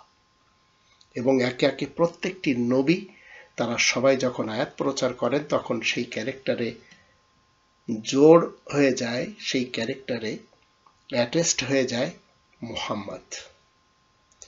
এই ডিক্লারেশনটি আল্লাহ দিয়েছেন তাকে কিছু কলেমার দ্বারা পরীক্ষা করে, আর তাকে সকল সময়ের জন্য জামানার ইমাম নিযুক্ত করেছেন। এটি 2 নম্বর সূরা আল বাকারার 124 নম্বর আয়াতে বলা আছে, ইন্নী জাইলুকা লিন্নাসি ইমামা। কিন্তু আমাদের দেশে আজ হুসাইন মোহাম্মদ সেলিম সাহেব জামানার ইমাম সেজেছেন। এর পূর্বে ওনার শ্বশুর ছিলেন, মারা গেছেন। মুসলমান সমাজ মুহাম্মদুর রাসূলুল্লাহ খুঁজে বেড়াচ্ছেন আরব ইতিহাসের কোনো এক দুশ্চরিত্র, মরু ডাকাত, মিথ্যাবাদী, স্বঘোষিত ভায়া নবী মোহাম্মদকে। আর কাদিয়ানীরা ভারতের দুশ্চরিত্র সেই মোহাম্মদী বেগমের পিছনে যার চিরজীবন কেটেছে সেই গোলাম আহমদ কাদিয়ানীকে। এরা সবাই দুষ্টু চরিত্রের। এরা কোরআন থেকে কখনো প্রমাণ দিতে পারবে না যে গোলাম আহমদ কাদিয়ানী একজন নবী বা একজন ইমাম মাহদি অথবা একজন বুরুজি নবী অথবা জিল্লি নবী, তদ্রূপ মোহাম্মদ ইবনে আবদুল্লাহ একজন আখিরি নবী কিংবা বিশ্ব নবী। আল কোরআনের কোনো একটি আয়াতে আরো মোহাম্মদ ইবনে আবদুল্লাহ সাহেব যে একজন নবী বা একজন চলমান রাসূল নেই। এটি ক্লিয়ার ভাবে কোরআনে আল্লাহ রাখেনি। কোরআন যেমন 19 জন নবীদের নামের কথা বলেছে, সংখ্যার কথা বলেছে, তদ্রূপ 5 জন রাসূলদের নামের কথা বলেছে। আর যাদের নামের দরকার নেই কোরআন সেটি বলেনি। তা আপনি গোলাম আহমদ কাদিয়ানীকে এবং মোহাম্মদ ইবনে আবদুল্লাহ ইবনে আব্দুল মুত্তালিব বিন হাশিমকে কেমনে নবী এবং রাসূল বানাতে পারেন? কোরআনে নবীদের কথা বলতে চেয়ে কারো কারো বাবার নাম, কারো কারো মায়ের নাম উল্লেখ করেছে। এভাবেই নবী এবং রাসূল হিসেবে ডিক্লারেশন দেওয়া আছে। আর এটি কিয়ামত পর্যন্ত থাকবে এবং মরার পরেও এই কনস্টিটিউশন চলবে পরকালে। আজ যারা শিয়া, সুন্নি এবং সালাফি মুসলমান সমাজ রয়েছে, এরা মোহাম্মদ ইবনে আবদুল্লাহ সাহেবের জন্ম তারিখ নিয়েও একমত না, মৃত্যু তারিখ নিয়েও একমত না, অথচ তাকে মোহাম্মদুর রাসূলুল্লাহর আসনে বসানোর জন্য সবাই মরিয়া হয়ে উঠেছে। কোরআনের বিরুদ্ধে যে সমস্ত সিয়াসিত্তার কুতুবে আরবা লেখকেরা গ্রন্থ রচনা করেছে, কোরআন কিন্তু কোনো মানুষের লেখা নয়। এটি রব্বুল আলামিনের পক্ষ থেকে নাজিল হয়েছে, আর এটি আপনাকে আমাকে মানতে হবে। আর এটি লিখিত আকারে অবতীর্ণ হয়েছে। এখানে মিথ্যার কোনো অবকাশই নেই। লা ইয়াতিহিল বাতিলু মিন বাইনি ইয়াদাইহি ওয়ালা মিন খালফি। বাতিল সামনে থেকে কিংবা পিছন থেকে অনুপ্রবেশ করতে পারে না। তানজিলু মিন হাকিমিন হামিদ। তো কোরআন হচ্ছে সন্দেহ মুক্ত আর সকল গ্রন্থের ঊর্ধ্বে, কারণ সকল গ্রন্থগুলি সন্দেহযুক্ত। আশহাদু আন্না মুহাম্মাদুর রাসূলুল্লাহ এর অর্থ এই নয় যে আরব ইতিহাসের মোহাম্মদ ইবনে আবদুল্লাহকে আমার সাক্ষী দিতে হবে। এই আজানের কার্যক্রম শুরু হয়েছে নবী ইব্রাহিম রাসূল থেকে। যেদিন থেকে পৃথিবীতে কোরআন, সেদিন থেকে পৃথিবীতে আজান, সেদিন থেকে 5 ওয়াক্ত সালাত। এই আজান কোনো 1400 বছরের আজান নয়। মানুষের বানানো হাদিসে তো অনেক কথায় বলা হয়েছে যা কোরআনে কোথাও পাওয়া যায় না। যখন আপনি আমি এই হাদিস খোরদের বা এই হাদিস লেখকদের হাদিস পড়ি, তখন আমরা দেখি সালাফি নামাজ ভিন্ন, সুন্নি নামাজ ভিন্ন, শিয়া নামাজ ভিন্ন। কিন্তু 2 নম্বর সূরা আল বাকারার 125 নম্বর আয়াত মতে প্রথম দিন থেকে মসজিদুল হারামে একই নিয়ম নীতিতে নামাজ কায়েম হয়ে আসছে।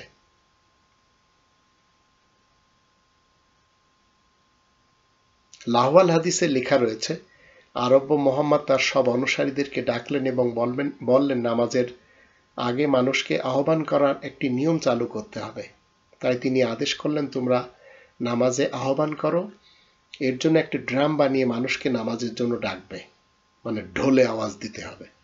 অপরদিকে এক লোক দৌড়ে এসে বলল, আমি স্বপ্নে দেখেছি আল্লাহ আমাকে এইভাবে এই ধরনের শব্দ বলে আজান দিতে বলেছেন। তখন মোহাম্মদ ইবনে আবদুল্লাহ সাহেব বললেন যে তুমি সেখানে দাঁড়িয়ে সেই লোকটিকে আজান দিতে বললেন, সেখানে দাঁড়িয়ে সেই লোকটি আজান দিলেন। আপনি একটু চিন্তা করে দেখুন যে মুহাম্মাদুর রাসূলুল্লাহর অভ্যাসকে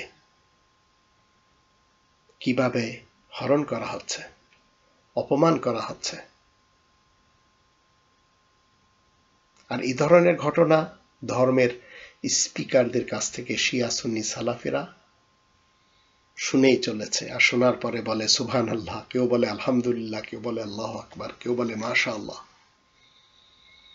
তো নামাজে আজানের জন্য ড্রাম বাজানোর বিষয় এরাই উল্লেখ করেন, কোরআন করে না। আরো অবাক করার বিষয় কি, যে একজন নবীকে আল্লাহ জানিয়ে দিবেন না আজান কি করে দিতে হবে, অন্য একটি সাধারণ মানুষ এসে তা সমাধান করে দিবে। আবার কেউ বলে তারাবি ওমরের থেকে এসেছে, কেউ বলে হিজরি সন ওমর থেকে এসেছে। তো এটা কি ধরনের নবী দাবিদার যার কাছে আজানের ওহী করা হলো না? মনে রাখবেন, মারুফ সব নবী রাসূলদের থেকে এসেছে। কোনোভাবেই কোরআন পড়লে আপনি মুহাম্মদ ইবনে আব্দুল্লাহ সাহেবের নবীগিরি টেকে না, রাসূলগিরিও টেকে না। এই মিথ্যা হাদিস তাকে উপরে উঠিয়েছে, আবার ধপাস করে নিচে নামিয়েও দিয়েছে। এই হলো মিথ্যা বানোয়াট হাদিসের কালের সাক্ষীর নমুনা। আমরা কোরআনের মুহাম্মদুর রাসূলুল্লাহ থেকে এই ধরনের কোনো কিছু কখনো শুনতেও পাই না। বুঝতে পেরেছেন? একটু আপনার বিবেককে জাগ্রত করুন। বিবেককে জাগ্রত করলে আমি অনেক কিছু খুঁজে পাব।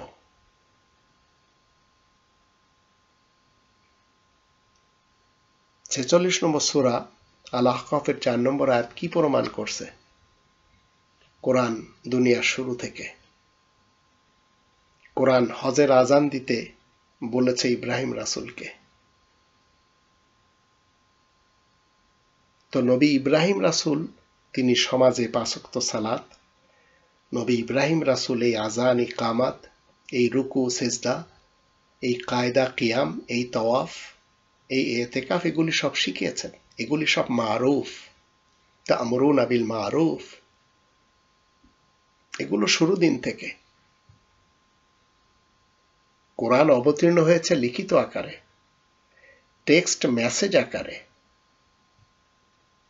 4 নম্বর সূরা 46 নম্বর সূরা আল আহকাফের 4 নম্বর আয়াত মতে এবং 7 নম্বর সূরা আল আরাফের 145 নম্বর আয়াত মতে। তো আপনাকে আমাকে কি করতে হবে? নবী ইব্রাহিম রাসূলের অভ্যাসকে মেনে চলতে হবে। এটি হচ্ছে কিতাবে মূসা 46 নম্বর সূরা আল আহকাফের 12 নম্বর আয়াতে বলা হয়েছে। আর এটি কিতাব আল্লাহ, এটি আল্লাহ তাআলার কিতাব, এটি সকল নবী রাসূলদের কিতাব। 2 নম্বর সূরা আল বাকারার 75 নম্বর আয়াত, সেখানে বলা হচ্ছে এটি হচ্ছে কালাম আল্লাহ।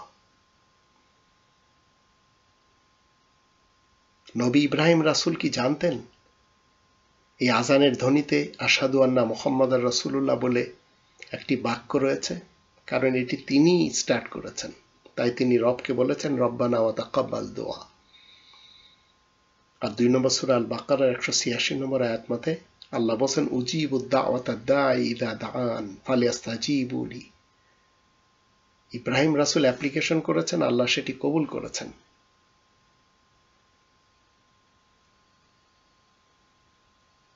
তো এই আজানের ধ্বনিতে আশহাদু আন্না মুহাম্মাদার রাসূলুল্লাহ, এটি এমন একটি বাক্য যেটি আপনাকে বলতে হবে।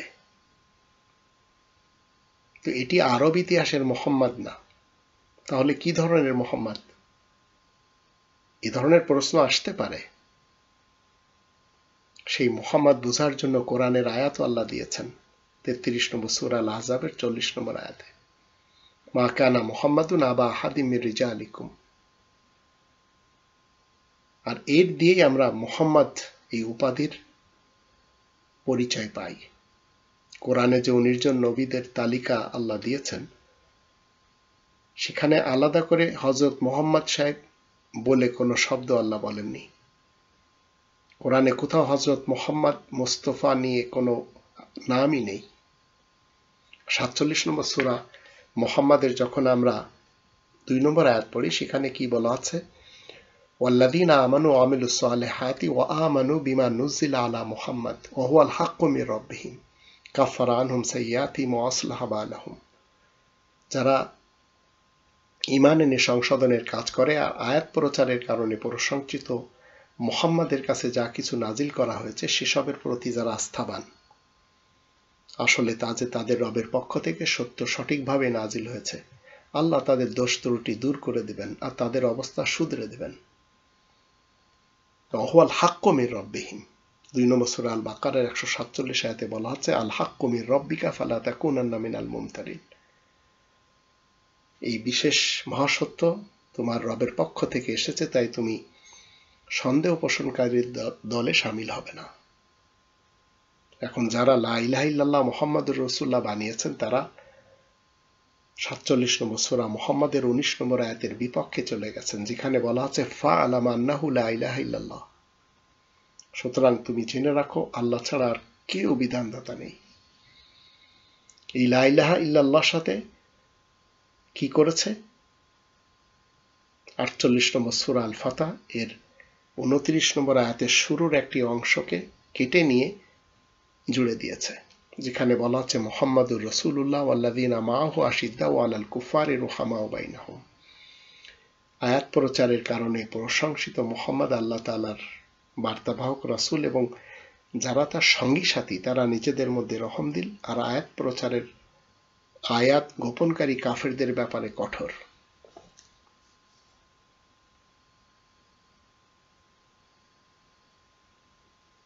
এখন লা ইলাহা ইল্লাল্লাহ মুহাম্মাদুর রাসূলুল্লাহ যদি ইসলামের কলেমা হতো, তাহলে কোরআনে কোন একটি আয়াতে আল্লাহ বলে দিতেন।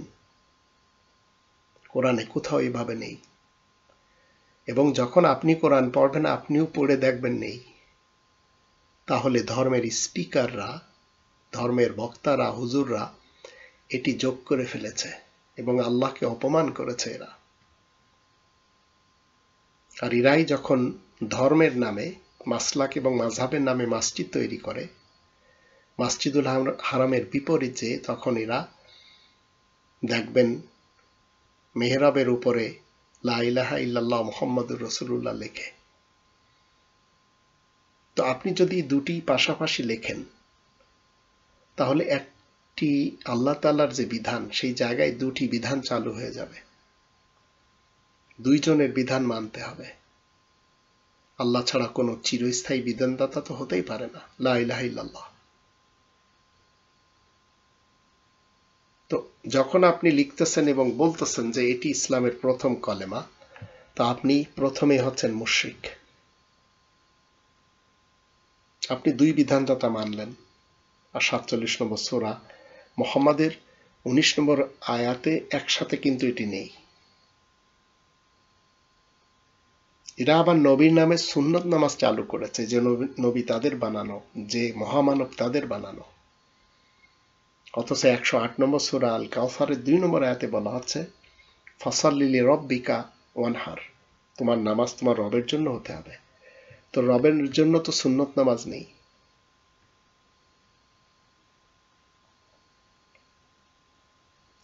নামাজের শুরুতে সূরা ফাতিহা দিয়ে আল্লাহ তাআলার সাথে আমাদের যে ফাইল এগ্রিমেন্ট করা, আল্লাহ তাআলার সাথে যে চুক্তিতে আমরা আবদ্ধ, সেখানে কি বলা হচ্ছে যে আমরা আল্লাহ তাআলার ইয়াকা না'বুদু ওয়া ইয়াকা নাস্তাঈন, আপনার ইবাদত করি, আপনার কাছে সাহায্য চাই। তো কিছুক্ষণ পর আপনি নবীর নামে, আপনার বানানো নবীর নামে সুন্নত পড়ছেন, তো আল্লাহ তাআলার বিধানের সাথে আপনি লঙ্ঘন করলেন। আপনি আল্লাহ তাআলার বিধানের বিপরীত চলে যাচ্ছেন। আবার এরপরেও আপনি বলছেন যে আমার ঈমান আছে। আল কোরআনে ইসলামের শরিয়াতের মধ্যে যা নেই তা মেনে চললেই এটি শিরিক হবে, এটি আপনাকে মনে রাখতে হবে। 18 নম্বর সূরা আল কাহফের 26 নম্বর আয়াতে বলা হচ্ছে ওয়ালা ইউশরিকু ফি হুকমি আহাদা, আল্লাহ তাআলার হুকুমে কারো শরিক চলে না। আর 110 নম্বর আয়াতে বলা হচ্ছে ওয়ালা ইউশরিক বিইবাদাতি রাব্বি আহাদা, আল্লাহ তাআলার ইবাদত বন্দেগীতেও শরিক চলে না। তাহলে সুন্নত কার নামে পড়ছেন? মুহাম্মাদুর রাসূলুল্লাহর নামে? না, আপনি পড়ছেন মুহাম্মদ ইবনে আব্দুল্লাহর নামে, আর এটি শিরিক। 4 নম্বর সূরা আন-নিসা এর 116 নম্বর আয়াত যখন আমরা পড়ি, তখন আল্লাহ বলেন শিরিক মাফ করবেন না। 5 নম্বর সূরা আল মাইদার 72 নম্বর আয়াতে বলা হচ্ছে ইন্নাহু মান ইউশরিক বিল্লাহ ফাকাদ হারামাল্লাহু আলাইহিল জান্নাহ, যে শরীক করবে আল্লাহ তাআলার সাথে তার জন্য জান্নাত হারাম। তো আপনি শিয়া মুসলমান, সুন্নি মুসলমান, সালাফি মুসলমান হচ্ছেন কেন? কাদিয়ানী মুসলমান কেন হচ্ছেন? কারণ আপনি মুহাম্মাদুর রাসূলুল্লাহকে চিনতে ভুল করেছেন, মিসগাইডেড হয়ে গেছেন। আপনি ভ্রূণের শিকার হয়ে মুহাম্মদ ইবনে আব্দুল্লাহকে মুহাম্মাদুর রাসূলুল্লাহ মনে করে চলেছেন। তো রাসূলের অনুসরণের বিষয়টি কোরআন বলবে। তার মানে এ নয় যে রাসূল অনুসরণ মানে আরব ইতিহাসের মুহাম্মদ ইবনে আব্দুল্লাহ সাহেবের পেট খারাপ হয়েছে, আপনারও পেট খারাপ হতে হবে। পাতলা পায়খানা করেছেন, আপনাকেও পাতলা পায়খানা করতে হবে। পেটে পাথর বেঁধেছেন, আপনাকেও পাথর বাঁধতে হবে। খেজুর খেয়ে জীবন কাটিয়েছেন, আপনাকেও খেজুর খেয়ে জীবন কাটাতে হবে। চিরকাল ভাত খাননি, আপনি ভাত খাওয়া বাদ দিয়ে দেবেন। জবের রুটি খেয়েছেন, আপনাকে জবের রুটি খেতে হবে। এমনটি কি সম্ভব? কিন্তু মুহাম্মাদুর রাসূলুল্লাহ আমাদেরকে 2 নম্বর সূরা আল বাকারার 172 নম্বর আয়াতে বলে দিয়েছেন, কুলু মিন তাইয়্যিবাতি মা রাযাকনাকুম। তৈয়বাত যা আছে রিজিক হিসেবে আল্লাহ দিয়েছেন, খেতে বলেছেন। তো রাসূল অনুসরণ করার অর্থ হলো রাসূল ইসলামের সকল বিষয় কোরআন থেকে আপনাকে জানিয়ে দিবেন, বলে দিয়ে বুঝিয়েও দিবেন, আর সেটি জাতির ভাষায়। আর রাসূল জন্ম নেবেন সবসময় নিজ জাতির ভাষায়। আপনি বাঙালি হলে বাঙালিদের মাঝে আপনাকে মুহাম্মাদুর রাসূলুল্লাহ খুঁজতে হবে। আপনি হিন্দুস্তান থেকে ইম্পোর্ট করতে পারবেন না। এটি কোনো পেঁয়াজ নয় যে আপনাকে ইন্ডিয়া থেকে আনতে হবে, কারণ রাসূল স্বজাতির ভাষায় এসে থাকেন। আর এটি 14 নম্বর সূরা ইব্রাহিমের 4 নম্বর আয়াতে বলা হচ্ছে, ওমা আরসালনা মির রাসূলিন ইল্লা বিলিসানি কওমি লিয়ুবাইয়িনা লাহুম। আমি বার্তাবাহক রাসূল হিসেবে যাকে প্রেরণ করি সে তার জাতির ভাষায় তাদেরকে বিস্তারিতভাবে বুঝিয়ে দেয়। একজন রাসূল আল কোরআনের কোটেশনযুক্ত আয়াত আপনাকে ধরিয়ে দিতে বাধ্য। তো এই রাসূল আপনাকে খুঁজতে হবে। এর জন্য আপনি আরব ইতিহাসে যাবেন, মিসগাইডেড হয়ে যাবেন। কারণ সেখানে গেলে আপনাকে পড়তে হবে তার নামে সিরাতের গ্রন্থ। সেখানে দেখবেন গার্লফ্রেন্ড নিয়ে জীবন কাটাচ্ছে, তাদের থেকে সন্তানও হচ্ছে। তা আপনিও গার্লফ্রেন্ড রাখেন, 6 বছরের কন্যাকে বিয়ে করছেন, আপনিও 6 বছরের কন্যাকে বিয়ে করেন বা বিয়ে দেন। তো আরব ইতিহাসের মুহাম্মদ ইবনে আব্দুল্লাহ ইবনে আব্দুল মুত্তালিব বিন হাশিম কখনো বাঙালি ভাষার জন্য স্বজাতির রাসূল নন। তো আজানে আমরা আশহাদু আন্না মুহাম্মাদুর রাসূলুল্লাহ যে বাক্যটি বলি সেটি স্বজাতির প্রশংসিত বার্তাবাহক রাসূলের জন্য বলি। তার কাজ জাতিকে তার নিজ জাতির ভাষায় কোরআন বুঝিয়ে দেওয়া, ফাদাক্কির বিল কোরআন। এর বাইরে তো আর কোনো কাজ নেই। 5 নম্বর সূরা আল মায়েদা 67 নম্বর আয়াতে কি বলা আছে? ইয়া আইয়ুহার রাসূল বাল্লিগ মা উনজিলা ইলাইকা মির রাব্বিক। তো মাতৃভাষায় রাসূল কি করবেন? কোরআনের তাবলীগ করবেন, ফাজাইলে আমলের তাবলীগ করবেন না, হাদিসের এবং ফলসফার তাবলীগ করবেন না। মুহাম্মাদুর রাসূলুল্লাহর ব্যক্তিগত দায়িত্ব হলো আল্লাহ তাআলার ইবাদতে এবং আল্লাহ তাআলার হুকুমে কাউকে শরীক না করা, আর সালাতকে প্রতিষ্ঠিত করা। আবার কি করা? সমাজে সৎ কর্মগুলি করা। 67 নম্বর সূরা আল মুলকের 2 নম্বর আয়াত মতে এবং 5 নম্বর সূরা আল মায়েদার 2 নম্বর আয়াত মতে। তো সমাজে সৎ কাজ করা বা আহসানু আমালা করা, এটি হচ্ছে মুহাম্মাদুর রাসূলুল্লাহর কাজ। এই উপাধি যারা ধারণ করবে আমলে সালে করে যেতে হবে, সমাজে সত্য প্রতিষ্ঠিত করতে হবে, কোরআন বুঝে আমল করতে হবে, তাহলে সেই মানুষটি প্রশংসিত মুহাম্মদ উপাধিতে আসতে পারবেন। আর এই মানুষটি আপনিও হতে পারেন, আর তার নামই হবে মুহাম্মাদুর রাসূলুল্লাহ, মানে আয়াত প্রচারের কারণে প্রশংসিত উপাধি ধারণকারী রবের বার্তাবাহক রাসূল। আর এটি যদি আপনি মনে করেন যে ধর্মের স্পিকাররা নায়েবে রাসূল, এরা সবাই মুহাম্মদ ইবনে আব্দুল্লাহ সাহেবের নায়েব, তো মনে রাখবেন, এরা সবাই মোহাম্মদ ইবনে আবদুল্লাহ সাহেবের নায়েব, কিন্তু এরা কেউ নিজেদের মা বোনদের, স্ত্রী এবং মেয়েদের খতনা করায় না। 6 বছরের মেয়েকে বিয়ে করে না, তাকে করাচ্ছে। তার হুকুম এরা মাথা পেতে মেনে চলছে। তার কিন্তু খতনা নেই, কিন্তু তার অর্ডার পালন করে তারা তাদের পুত্র সন্তানদের খতনা করাচ্ছে। তো আমি যশোরী যখন এই কথাগুলি তুলে ধরি, তখন মোহাম্মদ ইবনে আবদুল্লাহ সাহেবের উম্মতের শিয়া সুন্নি সালাফিরা আমাকে বলে আমি হাদিস অবিশ্বাসকারী কাফের। কিন্তু তারা বুঝতে চায় না যে তারা নিজেরাই হাদিসের অবিশ্বাসকারী আমলের দিক থেকে। তারা যে কাফের সেটি ব্যক্তই করতে চায় না, আর আমি ব্যক্ত করে দিলে দোষ হয়ে যায়। ইতিহাসের মোহাম্মদ ইবনে আবদুল্লাহ সাহেব আল্লাহ তাআলার পক্ষ থেকে বিশেষ বার্তাবাহক রাসূল কোনো কালেও ছিলেন না। কারণ আপনি যদি কোরআনের বিপরীত হাদিস মেনে জীবন কাটান, তাহলে আপনি পথভ্রষ্ট হয়ে যাচ্ছেন এবং পরকালে ক্ষতিগ্রস্তদের দলে সামিল হয়ে যাচ্ছেন। আর এটি 3 নম্বর সূরা আলে ইমরানের 85 নম্বর আয়াতে বলা হচ্ছে, ওয়া ইয়াবতাগি গায়রাল ইসলামি দীনান ফালা ইউকবালা মিনহু ওয়া হুয়া ফিল আখিরাতি মিনাল খাসিরিন। যে কেউ জীবন ব্যবস্থা হিসাবে শান্তির ইসলাম ছাড়া আর কিছু মেনে চলবে, তার থেকে সে কাজ কবুল হবে না, আখিরাতে সে ক্ষতিগ্রস্তদের দলে সামিল হবে। এখন আপনি চিন্তা করে দেখুন, আপনি সত্যিকার অর্থে কি মুহাম্মদুর রাসূলুল্লাহকে মেনে চলেছেন? তাহলে আপনাকে কি করতে হবে? এই কোরআনের 33 নম্বর সূরা আল আহজাবের প্রথম আয়াতের দৃষ্টিতে এই ওহীকে মেনে চলতে হবে। এর বিপরীত আপনি কোনো কিছু মানলে হবে না। এখন যারা মেনে চলেছেন আরব ইতিহাসের কোনো ব্যক্তিকে, তারা সবাই মূলত কোরআনের বিপরীত একটি রাস্তা বেছে নিয়েছেন, আর 1400 বছর থেকেই তারা মিসগাইডেড হয়ে আছেন। আর এদেরকে আরো পথভ্রষ্ট করার জন্য বাগদাদ থেকে ইহুদি কর্তৃক কওমি এবং খারিজি মাদ্রাসা বানানো হয়, আর কলকাতাতে খ্রিস্টানদের কর্তৃক আলিয়া মাদ্রাসা বানানো হয়। আর এই চিন্তাধারাতে এরা পড়ে গেছে।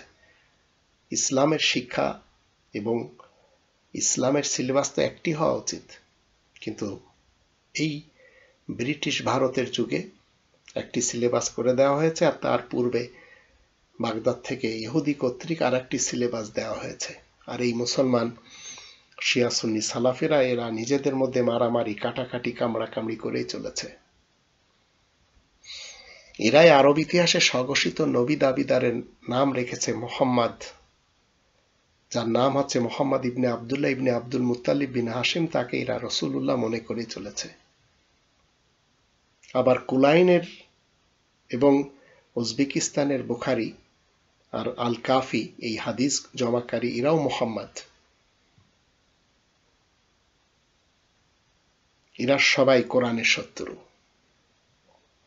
এরা সবাই ইতিহাসের মোহাম্মদকে ইস্টাবলিশ করার ক্ষেত্রে কাজ করে চলেছে। এদের সকলের বিরুদ্ধে কোরআনের মুহাম্মদুর রাসূলুল্লাহ ওয়া খাতামান নাবিয়িনের নালিশ আল্লাহ তাআলার কাছে কি?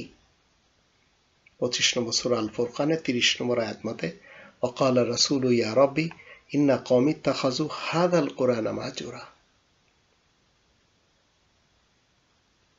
আর বিশেষ বার্তাবাহক রাসূল আল্লাহ তাআলার কাছে কি নালিশ করছেন? এরা আমার কওমের লোক, কিন্তু এই কোরআন আঁকড়ে ধরাকে ছেড়ে দিয়েছে। আর এই কোরআন হচ্ছে মুহাম্মাদুর রাসূলুল্লাহ ওয়া খাতামান নাবিয়িনের মুখের বাণী। তার জন্য 69 নম্বর সূরা আল হাক্কার 40 নম্বর আয়াত কি প্রমাণ করে? ইন্নাহু লাকাউলু রাসূলিন কারীম, নিশ্চয় এই কোরআন সম্মানিত রাসূলের মুখের বাণী। তো আপনার বয়স যতই হোক না কেন, আমি যদি 55 বছরে সত্য মুহাম্মদুর রাসূলুল্লাহকে চিনে থাকি, তাহলে আপনিও সত্য মুহাম্মদুর রাসূলুল্লাহ কোরআন থেকে চিনে নিন। আর ছেড়ে দেন আপনি আরব ইতিহাসের মোহাম্মদ ইবনে আবদুল্লাহ সাহেবকে, যার কোনো একটি চরিত্র আমরা সঠিক পাই না। তার প্রত্যেকটি দিক আমরা দেখি। তার প্রত্যেকটি দিক আমরা কি দেখি? মানুষকে কখনো মেরেই চলেছেন মানুষকে, কখনো খুন করে চলেছেন, যুদ্ধ করে চলেছেন। 57টি যুদ্ধ করেছে লোকটি 23 বছরে। ওহুদের মাঠে যে নিজের দাঁত ভেঙে আসছে। তো একজন রসুলের এই চরিত্র হওয়া দরকার। তার যদি চরিত্র নিয়ে আমি আপনাদের সামনে তুলে ধরি, তাহলে আপনাদের লজ্জা লাগবে যে লোকটি কত ভয়ানক হলে মানুষকে হত্যা করেছে।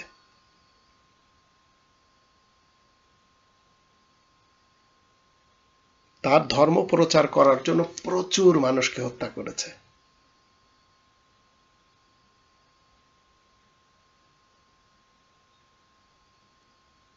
যে তার রাস্তায় বাধা প্রদান করেছে তাকে মেরে দিয়েছে।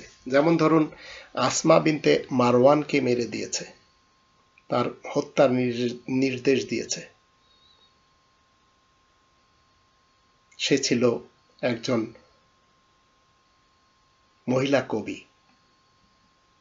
আর তাকে যখন এই মোহাম্মদ ইবনে আবদুল্লাহ সাহেবের অনুসারীরা মেরে দেয়, তখন সে তার নিজের বাচ্চাকে বুকের দুধ পান করাচ্ছিল। আর এটি যদি আপনি ইবনে সাদ কিতাব আর তাবকাতের আল কবিরের ভলিউম 2 পেজ নম্বর 35 দেখে নিতে পারেন।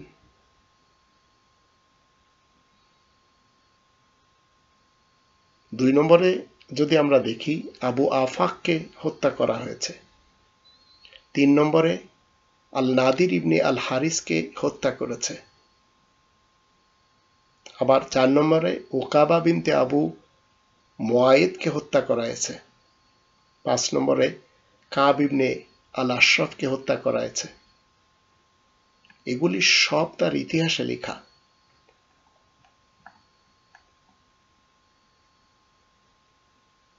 আবু রাফি ইবনে আবি আল হুকাইককে হত্যা করিয়েছে।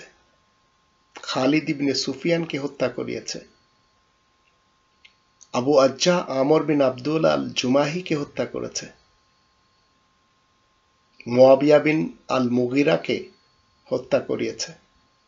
আল হারিস বিন সুবায়ত আল আনসারিকে হত্যা করিয়েছে। আবু সুফিয়ান, তাকেও বাঁচতে দেয়নি। বনু কুরাইজার আমর বিন উমায়া আর দারমিকে হত্যা করেছে। তো এই টাইপের ভরা তার ইতিহাসে মানুষ হত্যা করার। কিন্তু আপনি এবং আমি যখন মুহাম্মাদুর রাসূলুল্লাহর ইতিহাস কোরআন থেকে পড়ি, তখন তিনি আমাদেরকে 2 নম্বর সূরা আল বাকারার 84 আর 85 আয়াত দুটি দৃষ্টিতে কি বলেন? রক্তপাত ঘটানো যাবে না, মানুষ খুন করা যাবে না, তাদের ঘর থেকে বের করা যাবে না। 17 নম্বর সূরা বানী ইসরাইলের 53 নম্বর আয়াত মতে যখন মুহাম্মাদুর রাসূলুল্লাহর ক্যারেক্টার আমরা দেখি, তখন বলা হচ্ছে অকুল্লি ইবাদি ইয়াকুলুল্লাতি হিয়া আহসান। উত্তম এবং মনোরম ভাষায় কথা বলা শিক্ষা দেয়। 2 নম্বর সূরা আল বাকারার 83 নম্বর আয়াত মতে আমরা দেখতে পাই তিনি আমাদেরকে কি শিক্ষা দিচ্ছেন? কুলু লিন্নাসি হুসনা, প্রত্যেকটি মানুষের সাথে ভালো ব্যবহার দিতে হবে। মুহাম্মাদুর রাসূলুল্লাহ আমাদেরকে শিক্ষা দিচ্ছেন 17 নম্বর সূরা বানী ইসরাইলের 70 নম্বর আয়াত মতে ওয়ালাকাদ কাররামনা বানী আদম, আদম সন্তানকে সম্মান দিতে হবে, ছোট হলে স্নেহ, বড় হলে শ্রদ্ধা। তো এই শিক্ষা হচ্ছে মুহাম্মাদুর রাসূলুল্লাহর। তো আমি 55 বছর বয়সে যখন কমপ্লিটলি মুহাম্মাদুর রাসূলুল্লাহকে জেনেছি, তখন আমি কি করেছি, একে একে 7টি গ্রন্থ মুহাম্মাদুর রাসূলুল্লাহর চরিত্র নিয়ে এই কোরআন থেকে তৈরি করেছি। অনেকেই আপনারা নিজেদের কাছে নিয়েছেন, যারা একটি নিয়েছেন পরবর্তী সবগুলি নেন। ওয়ার্ল্ড বাংলা প্রকাশনী থেকে প্রকাশ করা হয়েছে। তাহলে বুঝতে পারবেন মুহাম্মাদুর রাসূলুল্লাহ কোনো কালেও আরব ইতিহাসের মুহাম্মদ ইবনে আবদুল্লাহ নন। আল্লাহ আমাদের সবাইকে সুন্দরভাবে কোরআনের মুহাম্মাদুর রাসূলুল্লাহকে বুঝে মেনে চলা তৌফিক দান করুন। ওমা আলাইনা ইল্লাল বালাগুল মুবিন।